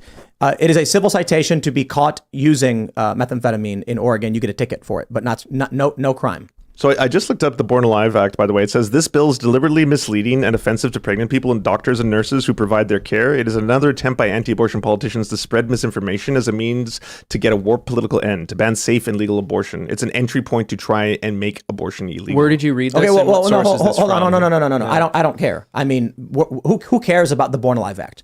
The question was, if an abortion happens but the baby survives, can you kill it? And Lance already said no. So we're done with that. So he would, yeah, for sure. So any other political arguments, anyone left, right, or otherwise trying to change that? No, it's irrelevant. Once the baby's born, it's a baby. It has the same rights as every other human at that point, right? It's an American. This is an interesting. I think this falls in line with the idea of anarcho-tyranny that we were talking about. My view of the modern left is that their positions are nothing but chaos. There's no logical pathway towards preserving life, improving people's lives. It seems to be only. It's like yin yang. Right? There's one side that's talking about long-term planning, logical thinking, and improving the world, and one side that takes the inverse position no matter what. For instance, 25 people push in front of a subway, nobody bats an eye. 3 guys try to subdue a man, and now they want prison. That's like a weird inversion of what the law is supposed to do. The law should stop the people who are pushing people on the trains and protect the people on the train who are being victimized. But the left's position is the inverse of it, right? Are you asking me for like an affirmation of that? Because if you ask me, I'm just saying like that's my view. So when you say the left's idea are all chaos, I mean, if you really wanted to boil down what the left is fighting for, especially myself, it's expanding freedom. I believe in freedom. I love freedom. I'm sure everyone here likes freedom too, right? You're all about freedom. You got to. How do you define freedom exactly? So for me, I believe in a democratic process where we don't have tyrants, we don't have dictators, we don't have kings or queens. We have the ability as a democracy to be able to vote for who we work for, or sorry, who our leaders are, right? Like we want to be able to vote for our president, our prime minister. I believe in that fundamentally. But my other thing is I want to expand that freedom into the workplace because we spend about 8 hours a day every single day in our works, our jobs. I want to expand freedom there. So people who work at their jobs for 8 hours a day have the ability to vote for things in their lives, better healthcare, better working conditions, whether or not their boss is corrupt and stealing from all of them. I want to expand that. I want to expand freedom into other parts of life. That's a fundamental belief for me. So what do you mean by stealing from them? Stealing wages, for example. Like actually shorting someone's check and so the largest form of theft in America right now is wage theft. If you look, I had it happen to me. I sued. I went to the National Labor Board and we won. How does it happen? As you should. So there's a ton of ways. Not paying overtime. Not paying overtime. Bosses simply just garnishing checks or garnishing wages, stealing tips, or thinking that tips are justification to pay them lower salaries and stuff like that. Yeah. All of it bullshit. And when you look at theft, you look at the stats, right? Cars being stolen, jewelry, all that. Wage theft blows everything out. Like they're not even comparable. It's one down here and then it's like the other one's fucking all the way up there. I got a story for you. So I worked at a company. I get a paycheck. I'm good at math and stuff. And so I look at it and I'm like, hey, there's a problem with my paycheck. And they go, no, it's good. And I'm like, no, it isn't. There's a problem with my paycheck. Fix it. And I very quickly was like $67 missing. I want it fixed. And I want it fixed now. And they went, give us a few minutes. Came back 15 minutes later, handed me a check. I looked at it and said, are you joking? And they were like, huh? And I was like, this is wrong. I'm not an idiot. Fix my paycheck. Went to a couple other employees. I said, let me see your paychecks. I looked and I went, come with me. Walked right to the National Labor Board in Chicago and said, this is what they did. They took our statements. We went to the company and we told them we were going to form a union because of what they had done. They fired us on the spot for doing it. We sued them. And then I'll give you air quotes in saying we won. What actually happened was after 6 months of being out of work, they said you can get retro pay, which will be $7,000 each, or we can go to fight and then they'll give you your job back. And I'm like, if they give us our job back, they're going to retaliate against us. No, that's illegal. And I was like, oh, come on. So we won the fight, but it really means they were able to fire us to stop us from forming a union. So what would be a better example of expanding? Sorry, Seamus, you can say something. No. I just want to make the point. I haven't seen the stats on wage theft causing more in losses than all other forms of theft combined. I'll just have to take your word for that, and I'm willing to grant that for the sake of this discussion. True. Yeah. Like I said, I'm willing to grant it if that is the case, and at the very least for the sake of argument. I certainly don't agree in involuntarily democratizing all workplaces. That's probably a much longer, interesting economic discussion. Happy to engage in it with you guys too. And I suspect we would all have different views on it. I don't know if you want to go to other issues or if you want to talk about that. I would like to talk about that. Budweiser. You're going to move to Bud? Budweiser. I do want to talk about LGBTQ+. We got to do it. So why I'm here. And Budweiser opens that door. Ladies and gentlemen, the Anheuser-Busch CEO has finally disavowed the Dylan Mulvaney ad. In private to investors, though he's not made a public statement, sales are down 26%. They're going to be giving out free cases of beer to distributors, and they've vowed to spend millions of dollars in marketing. But the boycott is particularly effective, I would say. And there's videos now coming out of people at sporting events where the Bud Light is just behind the counter totally full and everyone's buying other brands. So did Ian and Seamus both just leave at the same time? Yeah, I don't know where they went, but they ran did just for both it. Leave. So let's jump into this. What are your thoughts on the Budweiser thing? My thoughts are keep going. You're doing awesome. All of you. I mean this. To every single person protesting Bud Light, fuck yes. I am so here for this. It's fucking amazing. Right on. Yeah. Yeah, but Budweiser sucks. Anheuser-Busch sucks. It's a massive multinational corporation. They're super anti-LGBTQ+, so it's been beautiful to see. I love it. Oh, they donate so much to right-wing Republicans who push anti-LGBTQ laws. So Anheuser-Busch getting taken down. Oh, man, I'm so here for it. Keep going. Me too. Absolutely. Yeah, they think that they can pay off Republicans. They can hire GOP aides, and that is going to be satisfactory for their customers who are upset with them as a brand. So clearly what we can see, where I think we agree, is that Anheuser-Busch is a faceless corporation with no real values that is willing to spit in the faces of the little guy if it earns him a profit. They're a trash company and nobody should buy their products. The left and the right both agree. Here, here. Unity for once. I hope they fail. Same thing with Disney. Keep going after Disney. I'm Absolutely. all for it. Take Disney down. I'm all for the right wing taking on Disney, all for the right wing taking on Anheuser-Busch. Yes, of course. These are terrible fucking corporations. I'm all here for it. By the way, the Daily Mail is like the #1 source on the show, right? Like every single time you pulled it up. Because that same site that you showed me, All Sides Media Bias, it has the Daily Mail on right wing. And I know that you yourself, when you pulled it actually up, fantastic. The Daily Mail. But if you use them as a primary source, you understand why I'd say that. Like we don't use them as a primary source. Okay. What happens is when we pull up stories, I'll go to like CNN, the New York Times, the Wall Street Journal, Fox News, ABC, and they'll each have like 300 words.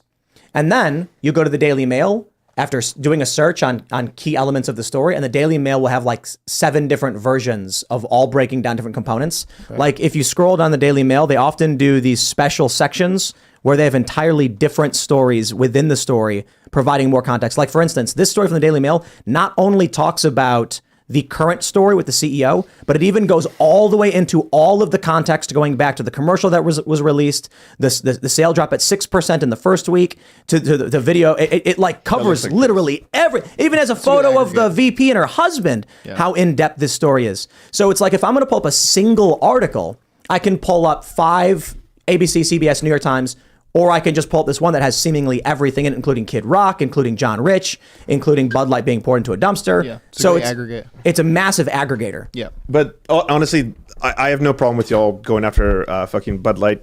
Have a time, go nuts. I have a really big problem with what I feel on this show is a lot of anti-trans hysteria and fear-mongering that takes place. You want to open that book? I have that book at home. We can talk about that in a second. Yeah. And I'm totally comfortable talking about that book. I've read it. Should it be in schools? I want to talk to you about the trans issue, though, because right. And that's that's why I ask about the book. Okay, it opens the door. We can get to the books and the schools, the curriculums, and everything that Florida's taken away. But you profess to be kind of like fact-based, science-based, right? Yeah. Like you pull up. I've noticed you want to pull up stats and figures and stuff like that. Of course. Why is it that you push propaganda when it comes to trans people? Like what? That is so far beyond the pale. Like what? Okay, let's start with gender-affirming care. Mm-hmm. Gender-affirming care, you're very, very against. I've heard you call it mutilation. I don't call it mutilation. I've never said that. That's what you say on your show. I do. No, I don't. I don't know if he does. I call it mutilating children. I call it child sex change.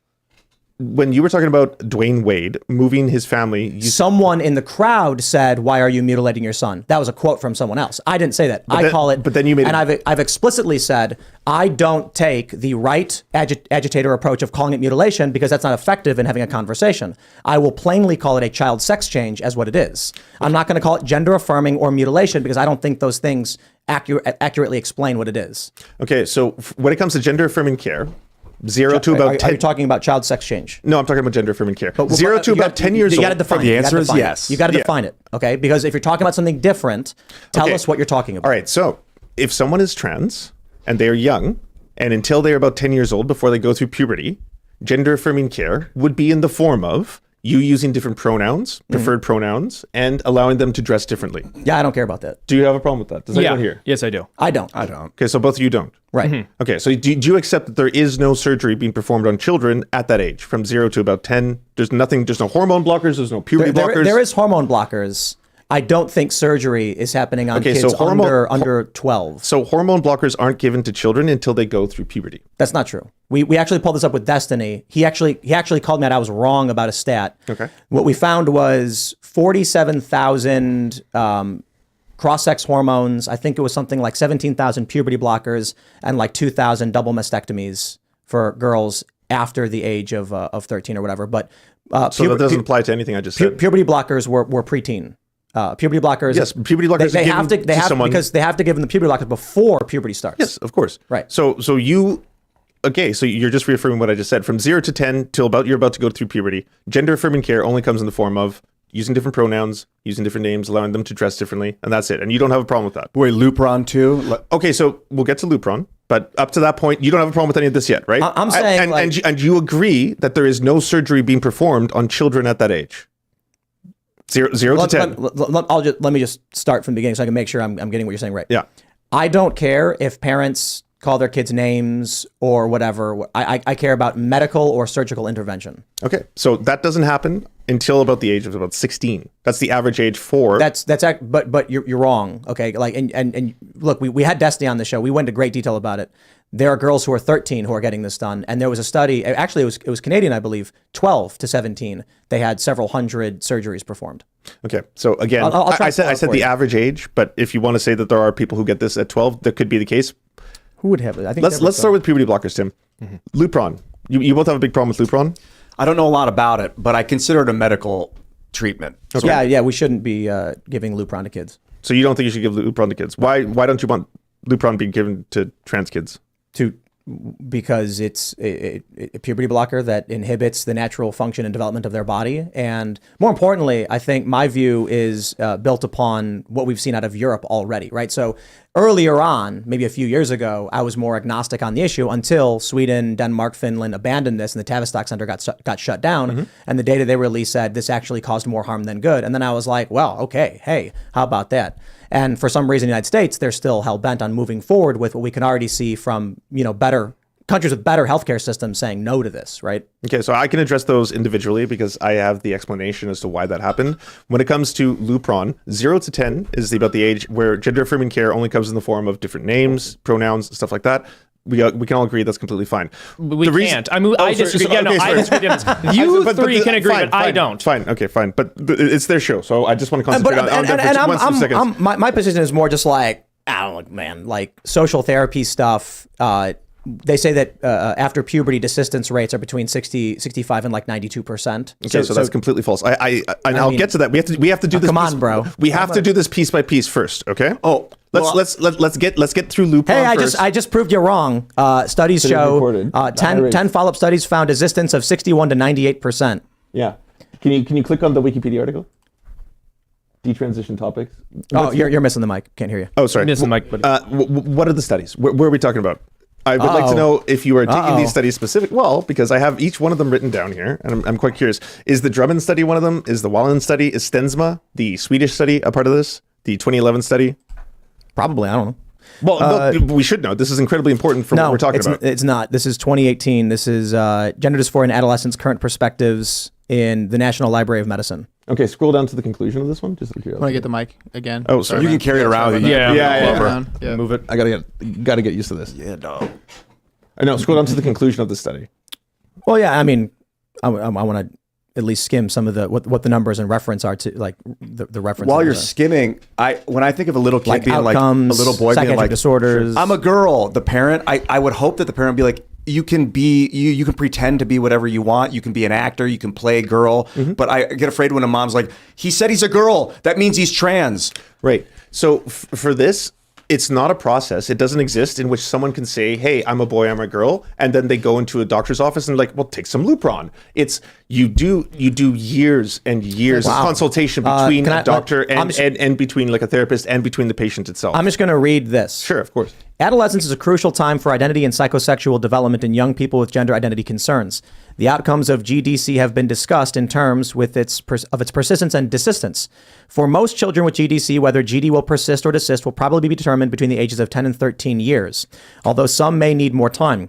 Evidence from the 10 available prospective follow-up studies from childhood to adolescence, reviewed in the study by Ristori and Steensma, indicate that for around it is Steensma. I was right. I asked if this was Steensma. Okay, I can answer this 80% of children who meet the criteria for GDC. Right. But you said 2011. Oh, so there's multiple Steensma studies. They've actually built upon each other. And the problem with the Steensma study, unfortunately, is that they actually categorized people who were not trans in that study. They didn't compare people who were trans to people who were trans and then detransitioned. They compared people in the general population. What's your source? What's your source for that?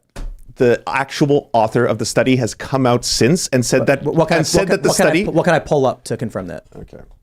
Because look, I pulled up a study that said a thing. You've made a counterclaim. I will pull it up. No, absolutely. Yeah. Okay, so go to... Because I don't know who Steensma is. Okay, so, Steensma, and the problem, I'll say one more thing because I had this written down. 45.3% of the people did not reapply for treatment. They counted that as people who were detransitioning when they weren't, in fact, doing that.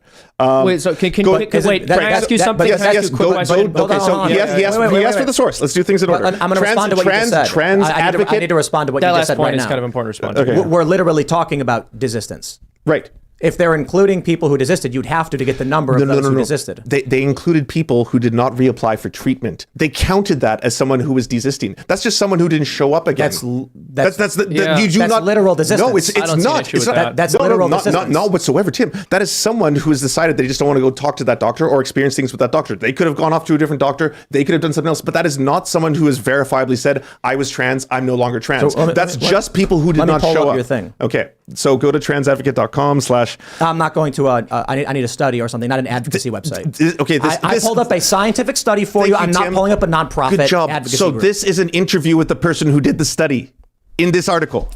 I have pulled up a scientific study for you. And the person who did, and I'm challenging you with the person who did the fucking study. And but you're telling me to pull up an advocacy website, which is not on par with a scientific study. But it's featuring the person who did the scientific study. Is there a counter study saying this is not correct? Okay. If yes, an overwhelming amount. Okay, sure. Let me pull that up. Okay. Can you look? If I pull up the NIH, sure, and then you say go to transadvocate.com, you understand why I'm not going to do this. Cool. Cornell University. I'm not going to Breitbart for my source on desistance. Okay. Sounds good. Cornell University did a meta study. What is it? Okay, Cornell University did a meta study on 55 different studies. Just start looking up Cornell University meta study on detransition. Cornell University did a meta study on 55 different studies on detransitioning. Of those 55, they found 52 of the studies showed that people detransitioned at a rate of less than 4%. And of those people who did it, the reason they detransitioned was social stigma. That's 52 of the 55. The other 3 of those 55, they didn't show a net negative effect. There was not a single study of the 55 that Cornell University looked at that showed detransitioning or gender affirming care being a bad thing for trans people. If anything, it was a net positive.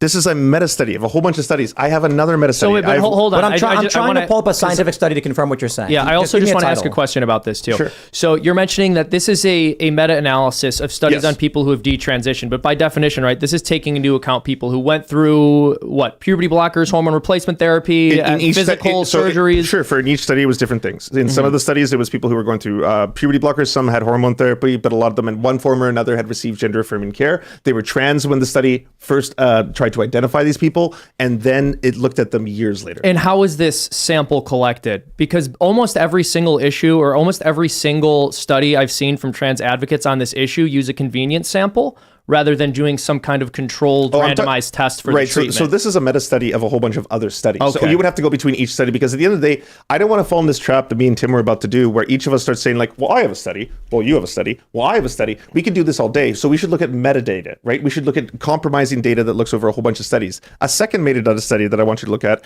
regret after gender affirming surgery, a systematic review and meta-analysis of prevalence. This went to Canada, the Netherlands, Belgium, UK, Italy, USA, Brazil, Sweden, Singapore, Germany, Norway, Ireland, Serbia, and an interview between 27 studies, 7,928 trans patients. It showed a less than 1% regret rate. So can I also mention something? Desistance and detransition. I have another meta study. Okay, I got to address this right now. There is a problem we are facing in that you are saying a lot of things and I can't pull up any sources. At the very least, all I did was Google searched it. I pulled up the 2 studies that were associated with it and said, here's what it says. I have not given you my personal perspective on it. You've now given me your personal view on it. No, I've given you the studies. These are 2 meta studies. I have a third meta study. What are the studies? Let me please pull them up. I can't find what you're talking about. The first one is Cornell University. They did a meta study What's the name of it? It's Cornell University's meta study of 72 studies on gender affirming care. 72. Of that, 55 of the studies were directly related to detransitioning. What meta study on? I just want to flag that desistance and detransitioning are 2 different things. Right. Well. Look up Cornell University. Cornell University. What does scholarly research say about the effect of gender transition or on gender trans well-being? Oh, here we go. I found it. Nice. And the third meta study that I want to bring up is a U.S. study. It's a 2015 U.S. transgender study. But this isn't a scientific research paper that's peer reviewed. No, this is a meta-analysis of scientifically researched papers. Did you get that from what we know about inequality? But hold on, like, do we have a standard on why we should accept? If you want to know their methodology, there's a click here to view the methodology thing. You can find that out for yourself right there. But this is not a peer-reviewed scientific paper. This is a meta-analysis, Tim. Okay, of peer-reviewed scientific papers. I reject it outright. Okay, so if you want to reject that outright, bro, next thing you're going to do, you're going to tell me ivermectin is some cure because of a meta-analysis. This has nothing to do with it. No, bro. This has nothing to do with ivermectin. You can't come to me when everyone tries screaming about ivermectin because of a meta-analysis that I reject and say I don't think it works, You can go, and then have someone from the left come to me and now claim meta-analysis is effective. No, the point is this. I said, give me a study, and you cannot do it. I am on my way to give you a third meta-study. A Those aren't combination of studies. studies. These Those are aren't studies. No, if we go study to study Okay, back and bro. forth, Tim, this is going to take fucking forever. So let's give look. me one study. One study. One. I've given you two. Give me one. This is embarrassing. I've got like Embarrassing. You 20 can't give me one study? Okay. I've given you two. And I didn't even make an assertion. I Googled it and pulled up what I found. You want individual studies I instead of have meta-analysis, which is ridiculous, but sure, here's individual studies. The mental health outcomes in transgender non-binary youth receiving gender-affirming care from February 25th, 2022. This shows Let me type it in and pull it up for you. Yeah, but I can explain to them while you're doing your own research. Kids who receive puberty blockers and pull it up. Mental health outcomes in transgender and non-binary youth receiving gender-affirming care, February 25th, 2022, peer-reviewed study. The findings, kids who receive puberty blockers and hormone therapy had 60% lower odds of moderate or severe depression and 73% lower odds of suicidality. Here's another individual study for you. Hold on. That nothing to do with desistance. Do you want to go back to desistance studies? That's what I was asking you about. I Google search desistance. Wikipedia has two studies that say it's 61 to 98%. You said that's wrong. I said, what's your source? Yes. You didn't give me one. I did on the spot. You gave me a okay. We're on camera, so that is not peer-reviewed. It's not a peer-reviewed source. Meta-analysis. If you want to go back and forth, Tim, on single studies, like I said, this can take forever. So do you not have a single study? I've named you tons of studies. No. You've given me a meta-analysis, not a single study. A meta-analysis combines other studies. Do you understand how that works? Yes. So of that, the 55 studies that it looked, of the 55 studies that it looked at, 72 studies that have drawn a conclusion, and then someone looked at them and made a different opinion. You're saying that out of 72 studies that found a conclusion. No, 55. It looked at 72. 55 talked about detransitioning. It was a hypothetical number. 51. You're looking at 52, yeah. a bunch of studies that have come to conclusions. Of course. That are peer reviewed, and you're saying, but someone analyzed those. Cornell University did. Who from Cornell? Click here to view our methodology, and you can learn about their methodology. You just rejected it outright when you saw it. You were like, because I reject this outright. It's not a study. It's a meta-analysis of studies. These are different things. I'm explaining that to you. But the problem is these studies have their own conclusions you're ignoring. They combine their conclusions to reach their findings. Let me explain for those that want to understand what I'm trying to say. During COVID, there were a whole bunch of studies done, individual studies, peer-reviewed, that found ivermectin did not work. The right kept bringing up meta-analyses that said, actually, it does. I said, and I said this to Joe Rogan, I reject that. Show me the actual study. I do not believe this is correct.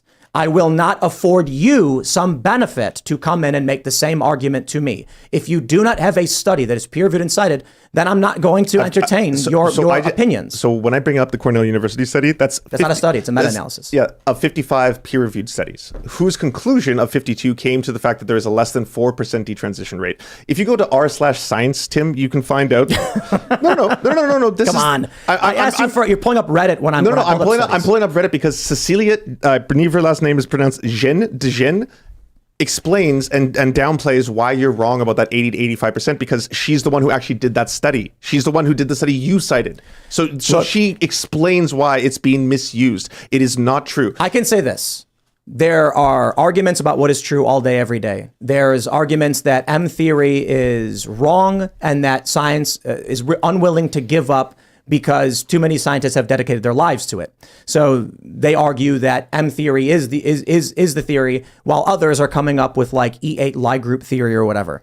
I totally understand that people will decide what they think is true or not. Hence, I have a bottom line standard.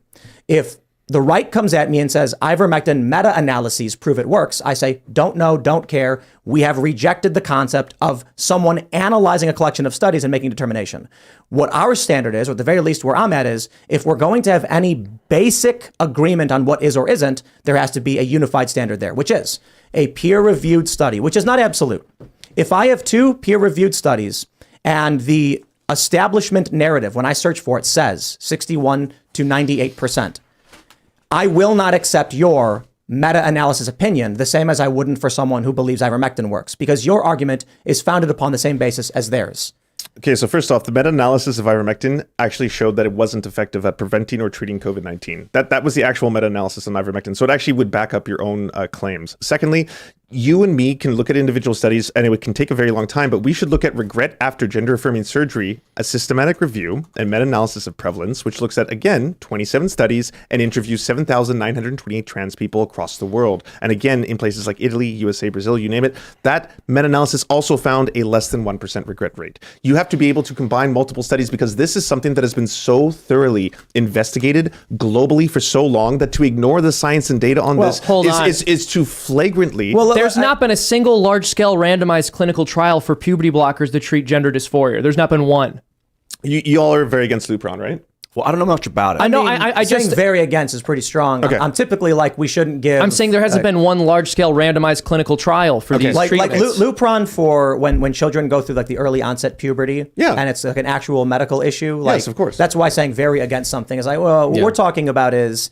Are we going to a kid who are we dealing with an actual case of, say, endocrine disruption caused by phthalates in PCBs, or are we dealing with a kid who's just playing with dolls and the parents are incorrect, right? And in that case, you would have a long process where they would have to do interviews with, again, professionals who would determine whether or not it's appropriate. And people who go on puberty blockers, I want to add this, it's for a limited amount of time. They want to do it only to be able to hold that off. No, it isn't. If you speak to the actual doctors on this, you only take it. No, Tim, let me finish the sentence. Come on. You brought me on your show. Let me finish this. You only go on puberty blockers for a short amount of time before you can be put onto HRT. They do not want to keep them on puberty blockers. And that way you avoid a lot of the potential negative side effects from that. We had Helena Kirshner on the show, who walked into a Planned Parenthood and within minutes was given the maximum dose of testosterone. Anecdote. Absolutely. Lived experience. So when I say lived experience happens, you say it doesn't happen. I'm saying it did happen. No, I'm saying it can happen. I'm saying you have to look at broader data. You have to look at broader trends. That's the issue I take, right? Yeah, and it wouldn't make sense if I brought up a single horror story to you and said, this is fact. It can happen. I said, we don't want that to happen, Of course, no one wants that to happen. But then so if we want to understand how this is actually taking place around the world from an actual perspective of science, we have to look at the data. We have to look at meta-studies. We have to look at and analyze global understanding of this. When it comes to Lupron, by example, yes, it's true that Lupron is not FDA approved for the use of on cisgender children. There is a product that is FDA approved for use with children that is a puberty blocker, and it has been used for a long time, for generations and decades. It's Lupron.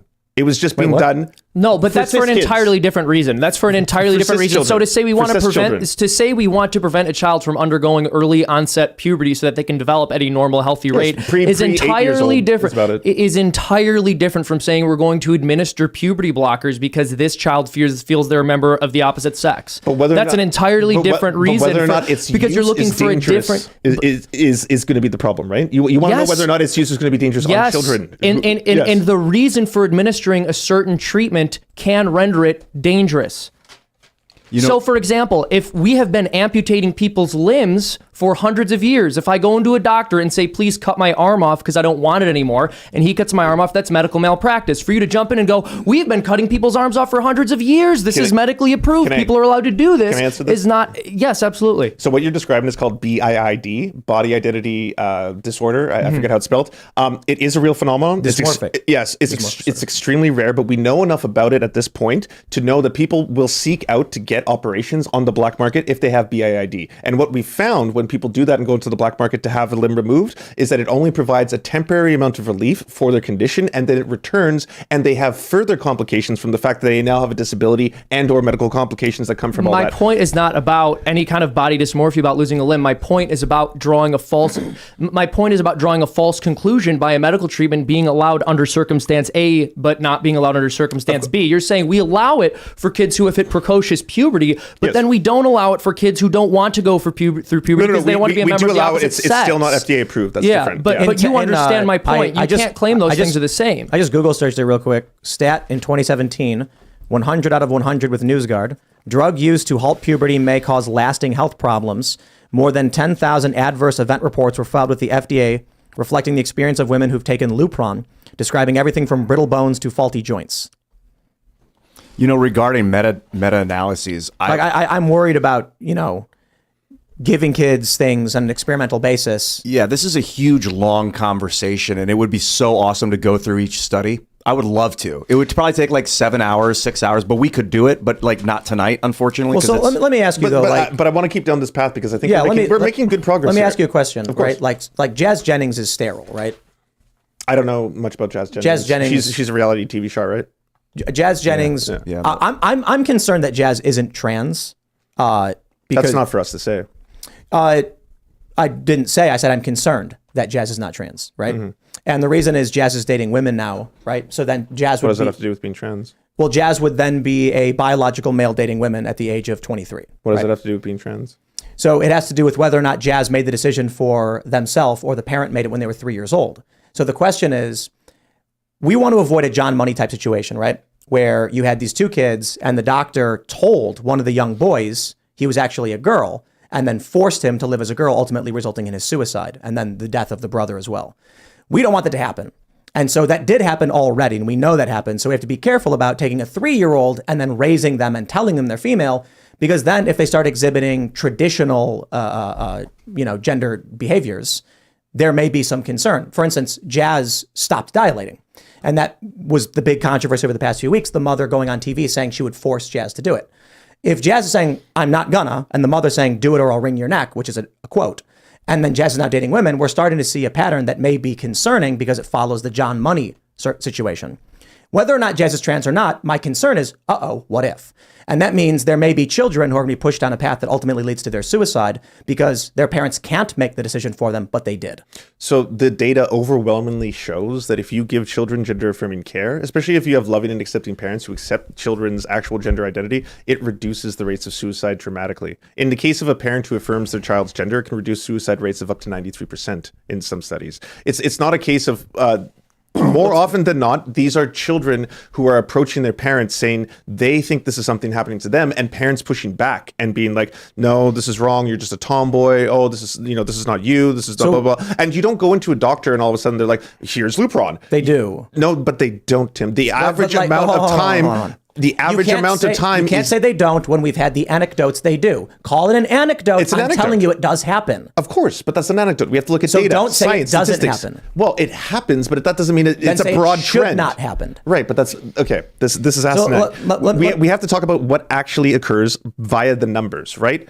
That's what matters. Like I have here the largest U.S. transgender survey ever done. It's in 2015 to 21,598 participants, and this covers people in childhood, adolescence, and adulthood. And it has all the results you're looking for. So let me ask you a question. Why do you think we're seeing the a rapid increase in the past few years I can explain that as well. Of young people identifying as trans? Okay. Can I answer that Can you afterwards? read the study, Yeah, please? of course. So it shows the 2015 U.S. transgender survey of 21,598 participants that with hormone therapy, psychological distress for children reduces by 222%. Late adolescence, 153%. Adulthood, 81%. Suicidal ideation for children goes down 135%. For adolescents, 62%. And for adults, 21%. That is dramatic. Is this the Stanford Medical School survey analysis done by Jack Turbin? I don't know the person who did it. Let me Okay. pull it up. But in terms of the increase, Tim, of people... Because there was a study done by Stanford Medical School that very closely fits the description of what you've just read out there, which is very ascientific and with data that is collected poorly. So just please find the source of that, because I want to pull that apart, but I want to be sure that I know you're talking about that study. I'm curious as to why you think it's increasing so much. What's that signify? The history of left-handedness. This is the history of left-handedness in the United States. Mm-hmm. Do you see what happens here? It levels out. It goes up and levels out. We used to treat people who were left-handed as satanic, as the devil, all that kind of shit. You remember that, right? And that's why there was a lot of people who didn't record themselves as being left-handed. And then boom, when we stopped doing that after the 1880s and in the 1900s, it spiked. Now this spike isn't because there was a whole bunch of indoctrination or Alex Jones was like, oh, left-handed ideology, everyone has become left-handed. This has nothing to do with that. This is naturally how many left-handed people there were. And then it plateaued. We are in a situation right now where it is safer than ever for people to come out and if they're queer, bisexual, whatever it is, and because of that, they feel safer expressing that. That's why Gen Z of all I was generations. concerned there was a trans genocide. Yeah. So here's. This is this is the actual statistics on people increasing. You can see the red one. That is Gen Z. That is the amount of people who in Gen Z, it's skyrocketing. It looks like they're identifying more than ever because their generation feels more comfortable talking about this kind of stuff. So you don't think that there's like a trans genocide or anything like that? I don't think that there's a trans indoctrination that is coming through media. Genocide, I said it. Yes, and I'm saying that I don't think there's a trans indoctrination coming through media that is programming kids to become trans. I think that's ridiculous. So, and if you want to change topics to talk about trans genocide, we can move on to that. But you asked me specifically why is there a spike? Yeah. That is why. Okay, so my follow up is you think trans people feel safer than ever? No. Right now, there's over 400 different bills being pushed in the United States that is directly targeting trans people. So they don't feel safe? Of course they don't. So then why are they coming out if they don't feel safe? They have more access because that generation, Generation Z, has a lot more acceptance towards trans people than older people who pass laws, draconian people who pass laws. The boomers are the ones running the show right now. They're still the ones in government. They're still the ones passing laws. There's very few Generation Z in government or parliament. You want to know what I think? I think there is a trans genocide. Okay. And I think it's you. Okay. Because you're sterilizing a lot of these people. How so? I mean, they're literally sterilizing them. The surgery to remove the gonads, hysterectomies, and puberty and cross-sex hormones and puberty blockers have a high rate of sterilization. I mean, first of all, removal of the gonads in the uterus is an absolute sterilization, and then puberty blockers have a very high rate, and cross-sex hormones have an extremely high rate of sterilizing the individual. So these people can no longer reproduce. That's genocide. Is this the joke you're going to go for? Joke? You are removing these people's ability to reproduce. And if they're at a young age and they haven't had the ability, like for instance, Jazz Jennings can never have kids. Jazz Jennings also, and this probably part of your studies, can't actually feel any sexual feeling of any kind. Do you have any idea how weird this sounds right now? Like, why are you obsessing with a stranger's genital pleasure? That's so weird. That's so bizarre. That was very weird yourself. You guys are all weird. No. So I'm talking about adults who engage in activities, which is a large portion of the global economy, whether you like it or not. Sure. Sex sells, they say. And when I say this person will never have this ability, you go, how weird is that? It's weird for you to fixate on a stranger's genital pleasure. That's strange. That's so bizarre. Well, she's public about it. But see, you're not making an argument right now, is my point. I'm not. I'm saying it's weird. It's not an argument. Yeah, that's an observation. So you're trying to make an appeal to emotion and an appeal to shame. No, I'm just giving you my genuine thought when you say something like that. Like, well, it was a really fucking pathetic attempt at trying to make an argument. Why should we talk about that? Why should we discuss whether or not she has genital feeling? That's not important. It's not. It's not in my business. So let's focus then on the sterilizing of the individual. Are you okay with that? Who's sterilizing people? Jazz Jennings is sterile. Why are we going back to Jazz Jennings? I don't know anything about her. Because Jazz is a famous individual on cable television. So if she is sterile for whatever reason, what does that have to do with me? Why does that concern me? Why should I pass legislation? The sterilization of teenagers. This is such a weird way to frame this.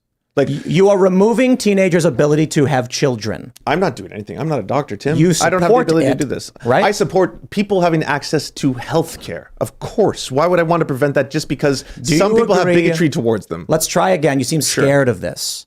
Do you believe that parents and doctors should have the ability to remove the ability of a child for future reproduction? They should have the ability to give them access to health care. Of course they should. So why do you keep saying that? You're implying that every single gender-affirming care results in sterilization. That is not true at all. I said the removal There's of also people who are trans that never get bottom surgery. You seem very scared of this. It's scaring you. How am I afraid to? Because you keep deflecting when I ask you. So Jazz Jennings is a specific example. Let's try this. Let's slow down and go one point at a time. You think I'm deflecting because I don't want to keep talking about someone's genital pleasure who's a stranger. I'm saying it shouldn't concern you. It shouldn't concern anyone, Tim. Your appeal to emotion is not going to work on me. I'm asking you a science-based I know I can appeal to your emotion. I'm trying a logic-based question about the future of these people. I believe you are genociding them. I believe you intend on genociding autistic individuals. I genuinely believe that. Who's autistic in this? A large portion of trans kids are autistic, namely females. So this is an issue in that young, lesbian, autistic females are a large portion of those who are transgender. Do you have data on this? I mean, come on, bro. Do you have data on what you've brought up? You couldn't give me one study, but yes, I've given you not only studies, meta studies. I've given you multiple meta studies on this. I've given you a surplus of information on this topic. Make up six times more likely to have autism, according to NPR.org. So I think you're trying to genocide autistic people. I literally 6 times more. What's the percentage of? That's what I asked you. 6 times, 60%. That's not how that works. That's not. You don't. 600. Sorry. No, that's not how that works. You're saying what percent of them What percentage are of trans people happen to be autistic lesbians? That was your claim, that a large portion are. I'm saying I don't know any statistics on that. I've never heard that before.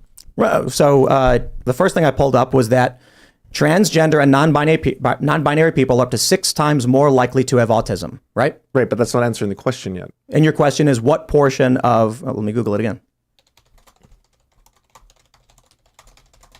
Because I thought that was sufficient and 24%. So that's not the majority, even if that stat is true. 6 times more common, 24%. That's still not the majority, even if that statistic was true. Yeah, no, the majority is... So 24% of trans people are autistic according to that data, and 6% of... So what I think is, I think that there are people who hate people with Down syndrome, and in Iceland, they've actually publicly avowed or praised their eradication of people with Down syndrome. I think that's horrifying. Like, you can be okay with it. I'm not saying you're not allowed to believe that, right? You don't have to have the same morals as me. I just think it's wrong to genocide like people with Down syndrome. You know what I mean? You have completely derailed this conversation. You're assuming that I'm pro people having abortions for people who have Down syndrome. When we're talking about, I'm not saying you do. I'm saying in Iceland, they've what stated does this have to do with trans rights? Right. So we see a higher rate of autistic people, autism in trans kids. You said it makes it the majority. It does not, even based on the source you pulled up. Okay. 24%. Okay. I still believe that this is very much an effort. I think the left is intent on genociding trans people. In what way? Removing their ability to reproduce. How are they removing their ability to reproduce? By cutting off their testicles and removing their uteruses. That is not the only operation that is done. There are trans people who maintain their same genitals as before. Right. Not everyone has to decide to get bottom surgery. That's a choice they should make. And cross-sex hormones do have a high rate of causing sterilization. It can, but it doesn't always. And you Also, can be trans and not get any operations at all. So I think you are... So like, I'm in favor of making sure these people can always have families and have kids, right? Your position, whether you support the moral issue of or not, results in many of them being sterile. For instance, the reason I use Jazz Jennings as an example, because this is a person on television with millions of followers who wrote a book and told kids about this journey. The journey that Jazz Jennings went on resulted in a complete inability to have a family and have children. I think that's terrifying because Jazz was not old enough to understand the implications of that. Jazz will never have a family. Jazz, the genetics of Jazz Jennings is over. That is one of the most horrifying things to me as a human being, because I think genocide is wrong, right? Why should her ability to be or have reproductive function, why should that concern you? For the same reason the Uyghur Muslims in China concern me, like human rights issues. China, for instance, But what if she never wants to have kids? That's something you determine for yourself later in life. Exactly. So why is it our business? Because it's been removed before Jazz could have the ability to make the conclusion. That has nothing to do with us. She could decide to never want to have kids, and that's fine and valid. Right. So my morals would be that a society protects the children because there's certain things you can't know until you're at least 24 or older when your brain is fully developed, which is why we don't allow people to drink and do certain drugs, whatever drugs are legal, until they're 21. So for me, I'm like, if you can't drink till you're 21, if there's like you can't smoke till you're 18, this society absolutely recognizes you can't drive till a certain age. That the reason that the driving age is what it is. One of the arguments made, I think it was in Illinois, is that risk taking is a lot higher in youth than it is in older people. So the argument is once you're past 16, you go through driver's ed. That helps control for the higher risk taking of younger people. So we set an age limit. For someone who's 10 years old to be put on Lupron and then cross-sex hormones, they will never develop the ability to reproduce. So in the instance of Jazz, again, a famous individual who's very influential with millions of followers, there was never the ability to reproduce developed, which caused complications. Complications aside, that's Jazz's personal business. But the puberty blockers and cross-sex hormones did sterilize Jazz, 100% sterilization. Jazz was not old enough to understand the implications of that. So I have concerns about having children, whether they choose to or their parents choose to. I think that's genocide. I can kind of see your argument because if a kid was a straight kid, just a kid, and they were like a 12-year-old girl, and she was like, I don't want to have babies when I'm older. And the mom was like, okay, then we'll sterilize you right now. And they went and had the kid had a hysterectomy. I think that's illegal. I don't know, but I would imagine society needs to protect little kids from crazy parents that are like, just because a 12-year-old says they don't have babies later in life. So the fact that it is sterilizing as a byproduct, I think should be taken into account with the whole procedure. I think that's still something that comes down to the individual and what they choose to do. And if someone is like, I want to have gender affirming care, knowing the risks, then why is that my business? It's the same thing with someone who wants to have a surgery that can have other complications. That's not my business. If someone had an appendix inflamed and they had to have their appendix out, there are potential complications that come from that, but I'm not going to prevent them from having healthcare and saying that you can't have a right to get your appendix out, because every major medical association in the United States agrees that that is the best way to treat appendicitis. And in this case, when we're talking about trans people, every single medical association in the United States agrees on gender affirming care. Then you know what they should do? Every single one. You know what they should do? They should produce one single randomized controlled trial for puberty blockers and cross-sex hormones to show that it's safe and effective. But they have not. So it's not healthcare, it's experimentation. You talk about giving kids healthcare. That's not healthcare. Healthcare repairs something which is broken. You use the example of somebody's appendix not functioning properly. Yeah, of course. Okay, yes. So what you have to do in that instance is intervene so that the body can function as it is intended to. Destroying somebody's ability to procreate is demolishing the organ that you're claiming to treat, right? You're destroying the biological function rather than helping to improve it. That's not healthcare. I want to pull this up too. This is from University of Utah, because I was reading about this recently.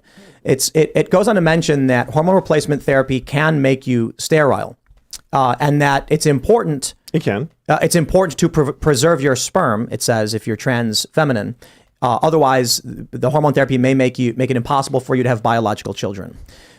If someone is put on puberty blockers and then cross-sex hormones as a child, they will never have the ability to preserve their reproductive functions. So if you're put on puberty blockers, they are reversible. You can stop being on puberty blockers and you can still maintain a lot of things that you were worried about being taken away. When it comes to Jazz Jennings specifically, she's actually made statements about this because, I was just looking this up. Jazz Jennings says, I don't regret my transition at all. When I was 11, I started male puberty and I was put on hormone blockers. Those blockers saved my life and continued to save the lives of so many youth out there. If I was forced to go through male puberty, it would have been devastating. Even more so, taking estrogen through hormone replacement allowed my body to develop how I wanted. I blossomed into a young woman, eventually got bottom surgery, and now living as a proud woman today. What does that have to do with me? Why would I want to take that away from someone else? What year did she make that statement? She made this on March 31st. She made it recently because that video came out where the mom said she was going to force the dilator. And then Matt Walsh went hard, and Jazz was like, "Hey, Matt," and then Matt was like, "Sorry, Jazz." There's a lot of questions around the morality of this. The left likes to defer instantly to purity arguments, which I find fascinating, considering the left typically has a low purity rating when it comes to moral foundations. For example, when you said it's really weird talking about someone's genitals, it's a purity argument, which the left typically never makes. That's why I said it's a very weird thing for you to do. Approaching this from an academic perspective, we would make a few arguments about whether or not a person can truly understand they've lost the ability to reproduce if they've never had it in the first place, the psychological and the philosophical implications of stripping away a person's ability to reproduce before they were old enough to even know what that was. So, for example, if you take an adult human, female or male, and remove their genitals by force, they will be very, very upset. Extremely upset. In fact, it's a form of torture in a lot of countries. It's meant to terrify. If you took away their ability to feel sexual satisfaction, it's a form of torture. In fact, female circumcision is horrifying to the world. And it actually was huge controversies up in Dearborn, Michigan, because what it would do is it would result in women who are as adults could not feel anything and they were effectively used as like objects for their husbands. So in making an academic argument, we would say, Jazz Jennings does not understand, and that's fine if Jazz is happy. That's great. The argument into the greater is Jazz will never have kids. Fact statement. I think it's wrong to take away that from someone who doesn't understand what it is. What if they don't want kids? They will decide that when they're an adult and have assessed the circumstances. But Jazz can't actually feel any of this. Jazz can't feel. This was a study. There's a doctor who came out, did a Zoom video on it, specifically, I think, referring to Jazz, that Jazz will never experience any adult satisfaction or desire. And so the question then becomes, why did Jazz get bottom surgery?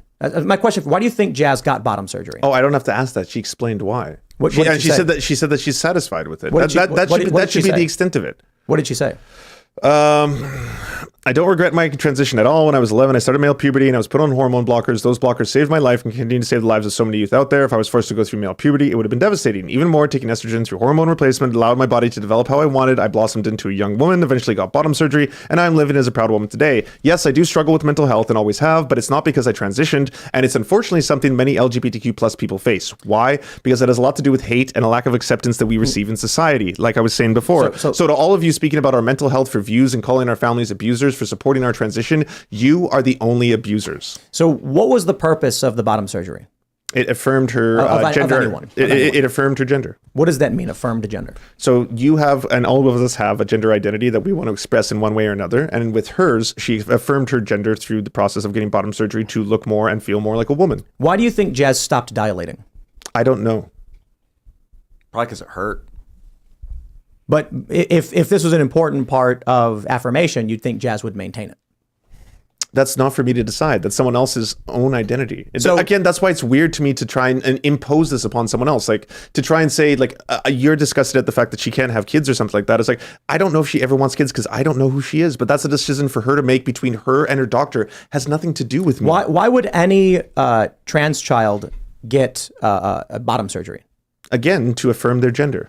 So as part of gender affirming care. And children don't get bottom surgery, by the way. It's usually over 18. Well, Jazz was 17. Yeah. Right. And so there are exceptions, and yes, but average age is over 18. Was like Boston's Children's Hospital has never done that on anyone under the age of 18. The average age for bottom surgery is over 18 years old. So overwhelmingly. Why would I just don't understand why the it's not penile inversion vaginoplasty. I don't know what it's called because Jazz didn't have a penis. What's the purpose of making the hole, the space? What's the purpose of that? The operation is because it gives them it affirms their gender through the process of having a similar genitalia to a cis woman. So what's the purpose of it? I just explained that. So the purpose of it is just feeling, just emotion. No, the purpose of it is part of affirming who they are through a surgery that makes them look and feel more like a version of a woman that they want to be. You don't have to. There's not a template. That's not the only version a woman can be. There's other versions of how a woman can be and look, but that's the version that she wanted. So what I'm trying to understand is why create a permanent wound for the purpose of a man to have sex with in order to affirm the identity of someone who can't feel any of that? Well, first off, I have no idea about the actual sensations that people experience after these kind of surgeries, but that's not my business. And the second thing would be, I don't believe it's a wound. I believe it's an operation to have a genital change. That's it. To describe it as a wound is just very crude. But it's factually a wound, right? I'm trying to avoid the right calls it a mutilation or an abomination. I'm not saying that. Well, it's still crude to just call it a wound. After it's healed, I'm sure there's no more wounds or scars or anything. They have to dilate for the rest of their lives because it is a wound. Like, I'm being academic. I'm not trying to be insulting to anybody. The right calls it mutilation and abomination. The reason they have to use dilators for the rest of their lives is because it is factually a wound. But you're asking me a question that I can't answer because I'm not this individual. I don't know why someone would want to get that surgery because I'm cis and I don't experience these kind of things. But if someone wants to, but Tim, if someone wants to and it makes them feel better and improves their quality of life, then why do we have to get in the way of that? Well, can I interject here? My position is for adults, I agree. And I had the argument with Tom Fitton. He said it should be banned outright. So I disagree. But overwhelmingly, when you look at the data, when it happens to children, it improves their psychological distress. It removes and lowers suicidal ideation. It shows in the data that it helps them. That's not true, man. So the studies you have here, the study you have here, the largest one.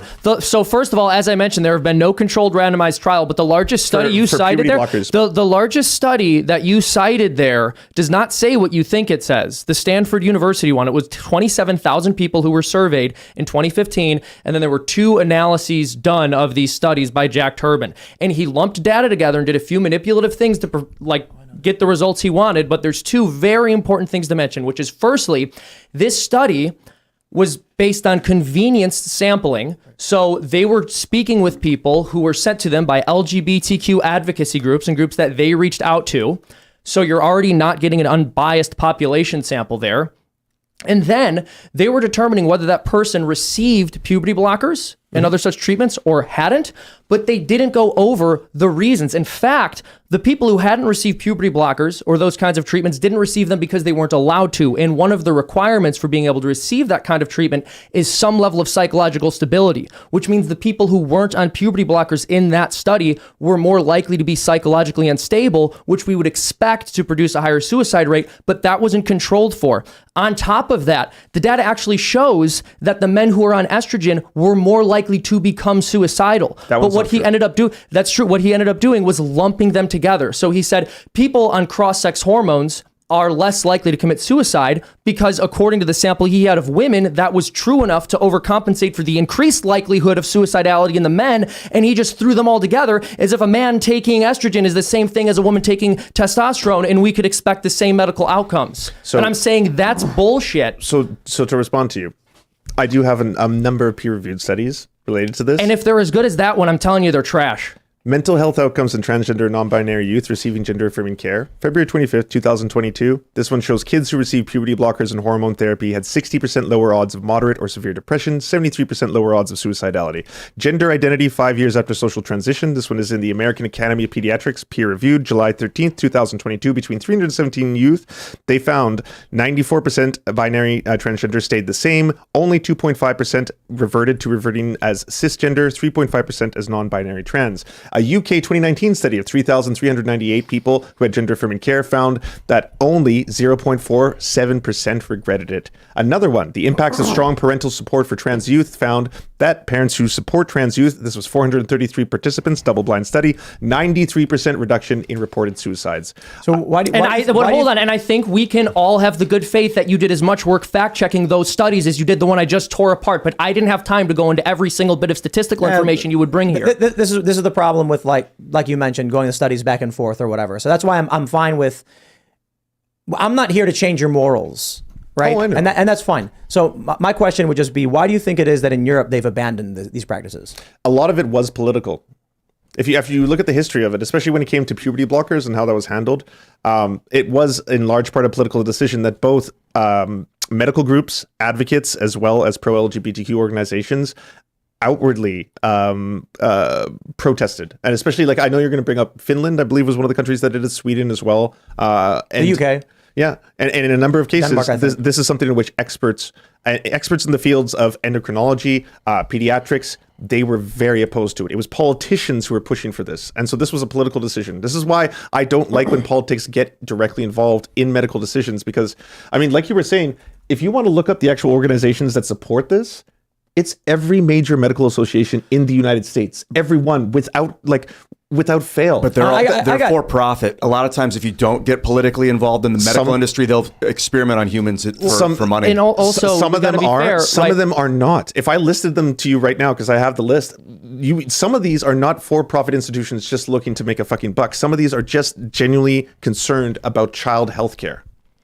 And some of them have various, ideological biases. This isn't always about money all the time. But if you're going to reject what Tim is saying about medical institutions no longer performing these operations in Nordic Europe because you're claiming those institutions have become political, I don't know how you could give any credibility to the American ones. So it's not the medical... Do you think the American model of practicing medicine is better than the model in Nordic Europe? Let me answer your question. Okay. It's not the organizations themselves that have done it distinctly. It was politicians and political organizations as well as think tanks that were pushing for it. And it was a lot of experts in the field that directly wanted it not to happen, that were fighting against it. But then why is it the case that the nation that started doing this earlier than any of the others was the Netherlands? They started around 1990 administering puberty blockers and cross-sex hormones for children who purported to be struggling with feelings of dysphoria. And so they have some of the longest term data available on this. And what they found is that transitioning has no effect on suicidality. That's part of the studies that I'm interested in, is the suicide stuff. Like in 2022, they measured a bunch of people that transitioned. They were suicidal. They transitioned. Now they're not. But it's like, hey, that was 8 months ago. Like, how are you going to feel in 4 years from now? So it's hard to say like now they're no longer suicidal just because they're like, yeah, I'm not suicidal now. But like we need long-term studies. We do need to go to super chats because we're way past. But I do want to ask another just question. Like, do you think the Earth is overpopulated? No, I don't. You don't think so? No, I want more people. I love people. I want more birth. I want more humans. I love everybody, man. I want more people on this planet. But what about climate change? Climate change is coming. It's real. It's happening right now. But I mean, But you're not Malthusian then. No, I'm not. yeah, Okay, but okay. but So we're on the more same page. people means more Yeah. climate change. You got more mouths to feed. You got true. more fuels to burn. But more orgasms. It would also means more scientists Well, figuring out how to cure the carbon that was kind of problem. weird, right? More humans doesn't necessarily mean more climate change, because more humans might figure out better ways to balance out the climate. I'll just say one last thing, and we'll go to super chats, and then I guess I want to try and get to the members only port. Actually, man, I feel bad for going long. We should go to the members portion so we can do audience Q&A and stuff. There's some big super chats in here. I'll try and grab as many as I can, and then we'll try to we'll go straight to Q&A for the members only portion. But my attitude is I'm not a conservative. I'm pro-choice. I think I've got my morality, but in the long term, I really don't care that leftists are sterilizing and aborting their children. I thought you did care. From a moral position, but like, I'm not a conservative like Seamus, where Seamus is very much like, we have to end this because it's wrong. I'm not a conservative. If a woman is going to get an abortion at a certain age, I'm like, I disagree with it, but I'm more libertarian in the respect of like, people can choose to do what they want to do. I think it's certainly wrong to sterilize kids, but the end result is the future is going to be a bunch of Christian conservatives and Muslims. And So Jews. like it's a self And Mormonism. Yes, but the Jewish population, the diaspora is like 12 million, and Christians and Muslims are billions. So like, But that's happened in Israel, right? Where the more religious Jews have more children, and so they're dominating elections. right, exactly. Yeah. And so we saw this since the year 2000. Liberals have been effectively shrinking. Gen Z is the first generation in 100 years to slightly move towards conservative in some areas. Likely not because Gen Z is becoming conservative, but because there's less liberal Gen Zers than there are conservative ones. So the end result of all of this is just like, look, man, I'm not going to convince you to vote the way I would vote. I'm not going to convince Seamus to vote that way I would vote. But it doesn't matter anyway, because in 100 years, you guys are sterilizing and aborting your kids. End of story. Wait a minute, not you. Well, I'm saying from the political. he's Left, saying, center, right. I represent the left to him. Do you? Do you feel like you represent He the called left? himself a leftist. I don't feel I represent the left. No. Well, you called yourself a leftist. But I'm a proud leftist. I wear that. I don't have to hide that. I don't hide my power Well, so levels. my- I don't wear some kind of like hidden power. my behind point that, is just but this, right?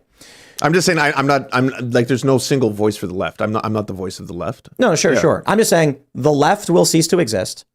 And the middle and the right will supplant it, and then the middle will become the left, and the right will stay the right. Here's what I'll say is that LGBTQ plus people were heavily persecuted by a lot of different groups, including the Nazis at one point or another in history, and you just can't get rid And of the them. communists. If you and the communists. Yeah, and if you were to get Che rid Guevara, of man. every single queer, if you got rid of every single gay, every single lesbian, every single bisexual, every single trans person, if you got rid of all of them in a generation or two, they would reappear because they're a part of us. They're a part of humanity. They're a part of all of us. They just exist. They are a part of the human experience. Yeah, but I think that chart you showed with the left-handed thing. Yeah. If Christians and Muslims start dominating, they're going to be repressed, right?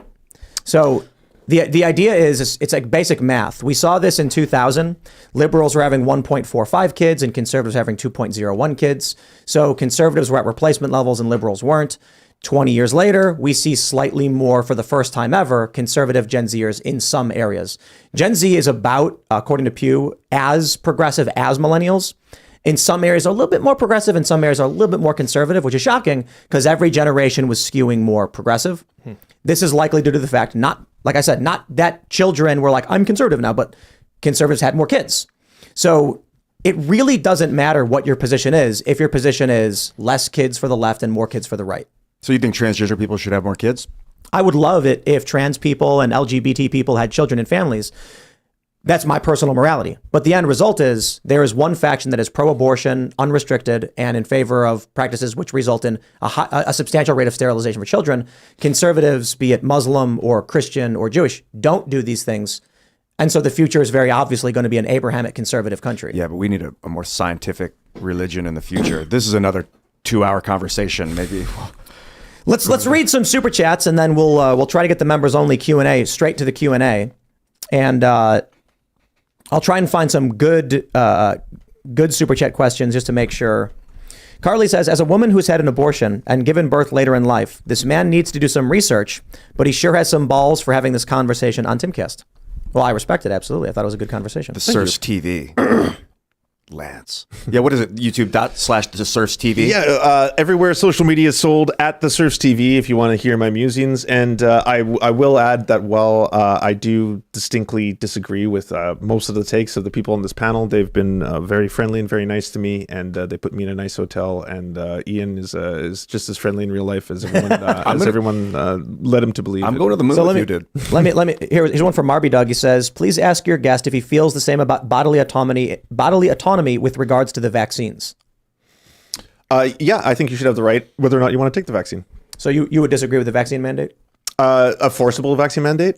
I mean, for the purposes of freedom, yes, but it sucks. That's one of those, like, it sucks, but of course, I don't think people should be forced to have to take a jab against their will. Like if the government said in order to go to government like a government mandated vaccine program, I disagree with, in that like every single human being is like strapped down and like, oh, I don't want to take it, but you have to, kind of thing. But you would be okay with like every facet of society saying we require vaccines? Oh, when there was a vaccination, like what was the word for it?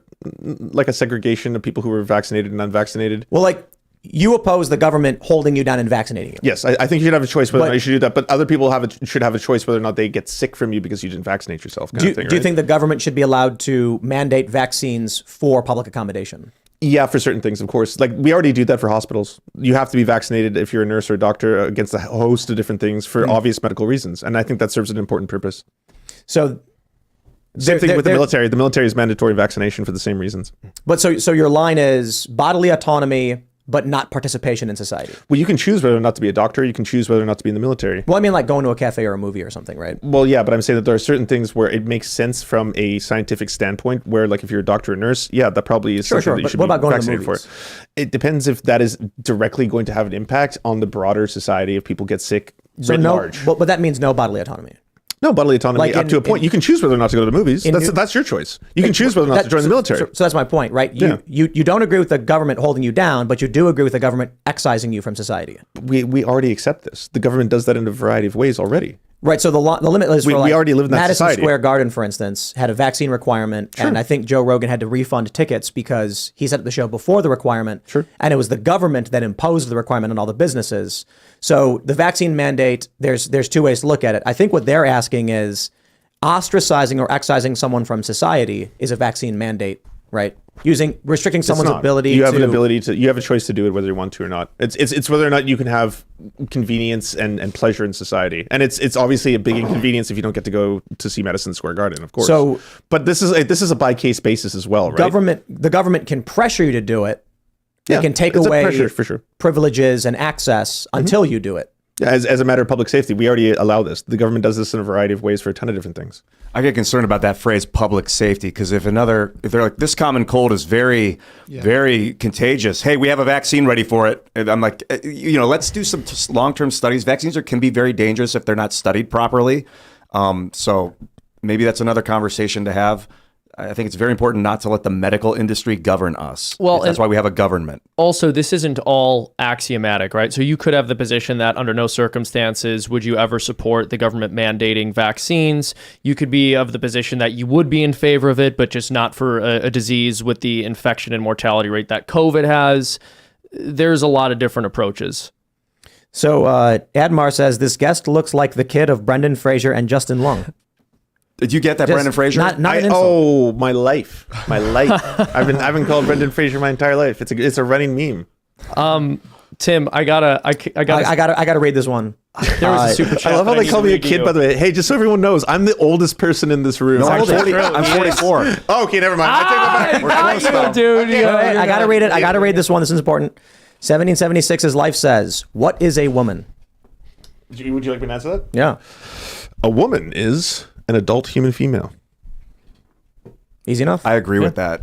So trans women are not women? Oh, also, absolutely. I would answer that. What is a woman? Females. A woman is hot. Trans women aren't female. They're male. No, they're female. So they have female gametes and whatnot? Oh, this is actually very interesting. Do you want to talk about gametes? So in embryonic development, when you have two gametes, obviously the sperm and the egg, they combine, right? Usually it's the 23rd chromosome, the XX or the XY, that is going to determine whether or not someone becomes a male or a female. But that's not always the case. There are exceptions to this, known as people with differences of sexual development, DSDs, or intersex people. Like there could be other combinations. 0.017 or something. It's on a conservative estimate, 0.6% to 2% of the population. There is more intersex people in America than there are redheads. So there's a lot of intersex people, and that's if you go with the 2%. That's if you go with the 2%. Seamus is completely right, but I do want to add one really interesting thing about this. How does that mean a female is a male? So here's the neatest part. There are individuals who have XY chromosomes, which is normally what is going to be a male, right? You develop it. It's not the only factor, by the way. It's a push and pull with hormones and other stuff like that. But there are people who have XY chromosomes. So if you looked at their bones years into the future and you analyze them, they would be genetically male, but they have a specific condition that suppresses testosterone, which makes them develop 100% like women. We are all templates. We are all templates, and based on hormones, the expression of gender, and different factors, we turn in one direction or the other towards more male or Did you know more that female. Certain drugs don't affect men and women the same way? Exactly. And that's the interesting thing. But we can hijack this entire process. If we take hormones, so if we take testosterone or estrogen, we suddenly can have traits that are more feminine or masculine, the redistribution of fat, the growth of breasts, the length of hair, all that kind of stuff. So the socialist wants to redistribute the fat. so here's what I'm getting to is I think it was in 1993 they passed a law in the United States that required clinical testing to be done on men and women separately because women are affected by drugs differently. And they found that painkillers, for instance, didn't work on women. And so these male doctors were all like, these women are sissies. They can't take the pain. When in reality, it's like the painkillers weren't working. Yeah, they were being so, and they also, in these studies, found that, the differences between males and females, you can't change through hormones. For instance, fast twitch muscle fiber, collagen in the skin, prenatal testosterone, the impact, that won't change from later in life taking hormones. So a male's not a female, female's not a male. Sex is bimodal. I think if you ask... It's genuinely not. Any it's scientist... not bimodal? Totally is. We've gone from the left saying that sex is bimodal to not rejecting it, or are you just incorrect? I think I'm incorrect. Hold on. Do you know what bimodal means? I don't know. It means that intersex people exist and that there's an overlap between the two bell curves. Oh, sorry. Yes, you're totally right. This is... I'll take a big L right there. Sorry. That means that 97% of females will have statistically average female traits. Yes, you're correct. The reason I wanted to jump on that, though, is because you're saying that just because you have XY chromosomes, that means by definition you're male. That's not true. I didn't say that. Okay. Yeah. Do you know about the South African beauty queen, where she is by all there's a documentary on her. By all accounts, if you saw her, you'd be like, this is just a gorgeous, beautiful woman. She has all the parts of a woman. She has breasts. She has a vagina, all that stuff. But she is intersex, and her chromosomes are XY. So if you looked at her genetics, she's genetically male. This isn't. But accepting that we want rights for all people, including intersex people, doesn't change the fact that they make up a relatively small portion of society. 0.6 to 2%. So can I make a point here? So a biological male cannot become a biological female. No one is saying they can. No. You just did. No, I didn't. Not whatsoever. I asked you what a woman was. Yes, an adult human female. And I said, is a trans woman a female? You said yes. I said a trans woman is a woman, and they absolutely are. This is not a gotcha. But a woman is a female. Cis women and trans women are different, and trans women do not say that they're cis women. They don't, and that's what makes them trans. They say they're women. Yeah, of course, because black women and white women are different, but they're both women. But trans women and a cis woman are different, but they're both a woman is female. Women. An adult human female. A trans woman is male. That's what makes them trans. They are not male. So I just want to make a point. But a woman is female. They are assigned. Assigned. You're assigned your gender at birth. We're only gender one. Is observed. We're two, right? We're two super chats in. I feel like a trans woman is a man and a trans man is a woman, and they're both. You're both a trans woman and a man together. They don't never see it that stop way. becoming one. You always are both. They don't see it that way. I think the point about like intersex or some people having chromosomes that don't exactly match up with their sex is not the problem is not a problem for what is termed the gender binary by the left. Mm-hmm. So I think the best way to define sex is based on gametes, the role a person plays in reproduction. And Tim mentioned gametes and not chromosomes. So I would define a female as someone whose reproductive anatomy is ordered towards gestation.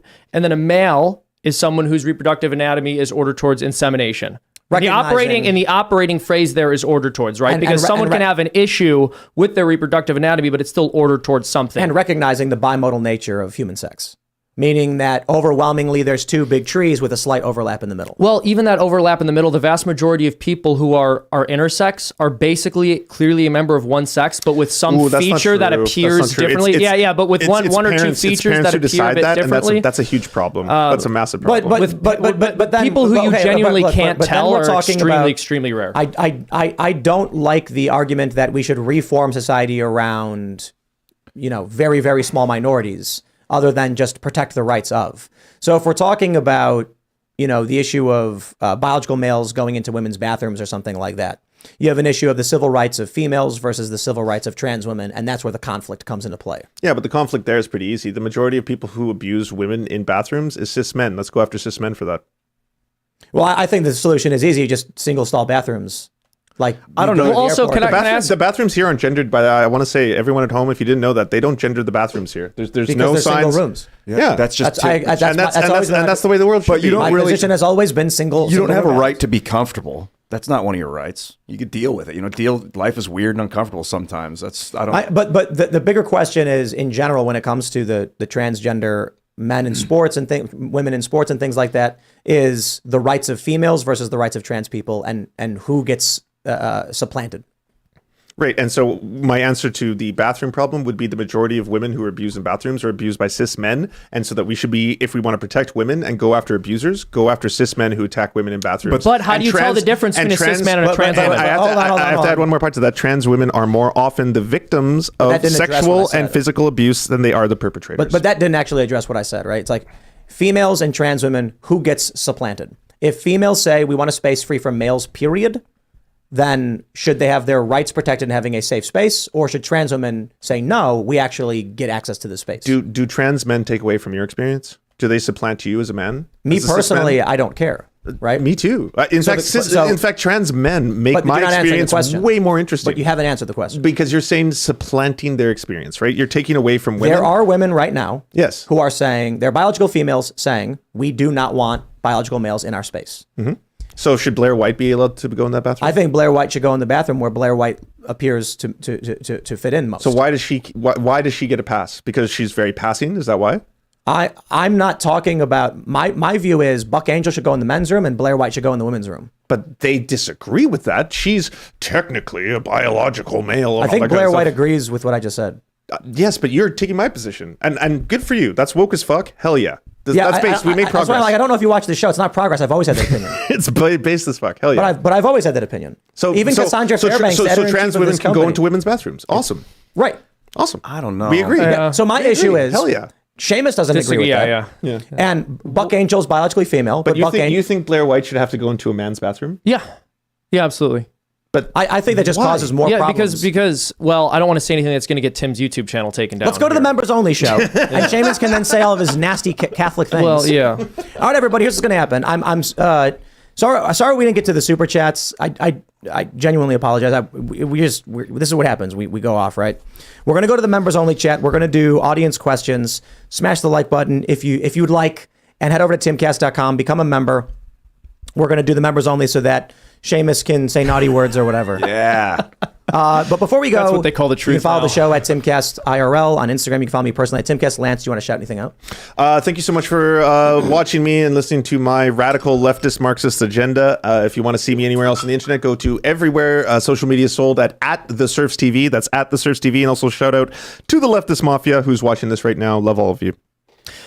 My name is Seamus Coughlin. What I'm shouting out is the St. Joseph Novena that I'm praying right now. We're on day 4. You can find that on my Twitter. I pinned it. We're praying for the working class in this country in this time of deep economic turmoil, for the unborn, and for our enemies, people we disliked, people who got fired from Vice, Dylan Mulvaney, and that our country will return to God. And I am Ian Crossland. I agree with you. The country will return to God. I think it is very important that we, although we will focus on the things we are saying, focus very much on the way we are saying them and find a way to communicate with people that we may disagree with. That's the root of empathy and communication and the unification of humanity moving forward. Thank you very much for coming, Lance. That was really awesome. And Tim, you're a badass. So are you, Seamus. Not Serge, though. No, Serge is... Serge is cool. It's like a wavelength. That was quite intense. Well, we still got more. We're going to do this members only uncensored thing where Seamus is going to go Super Saiyan. Yeah. Why are you putting this all on me? Because you're the Isn't Catholic. everyone going Super Saiyan? I didn't I get just a word agree in with him. edgewise on air. I just now agree you're with him telling in me the about the bathroom. paywall. I got to perform charging for up. you. All right, Serge. Yeah, I'm Serge.com on Twitter. This is going to be interesting. Let's go. And the last thing I'll say is, for those they're just they aren't going to be at the members show. Lance, this is one of the best episodes I think we've ever done. Yes, I really do glad. think these are the best conversations because we obviously clash and view the world differently, but this is where the conversation it needs to happen for anyone's views to evolve or to at least understand what the other person thinks. We're going to go to timcast.com. Go to the front page. It'll be live in a few minutes. We'll try to make it quick, and then we'll be up, and then Seamus will say naughty words. Thanks for hanging out. Why are you putting this on me? Cheers.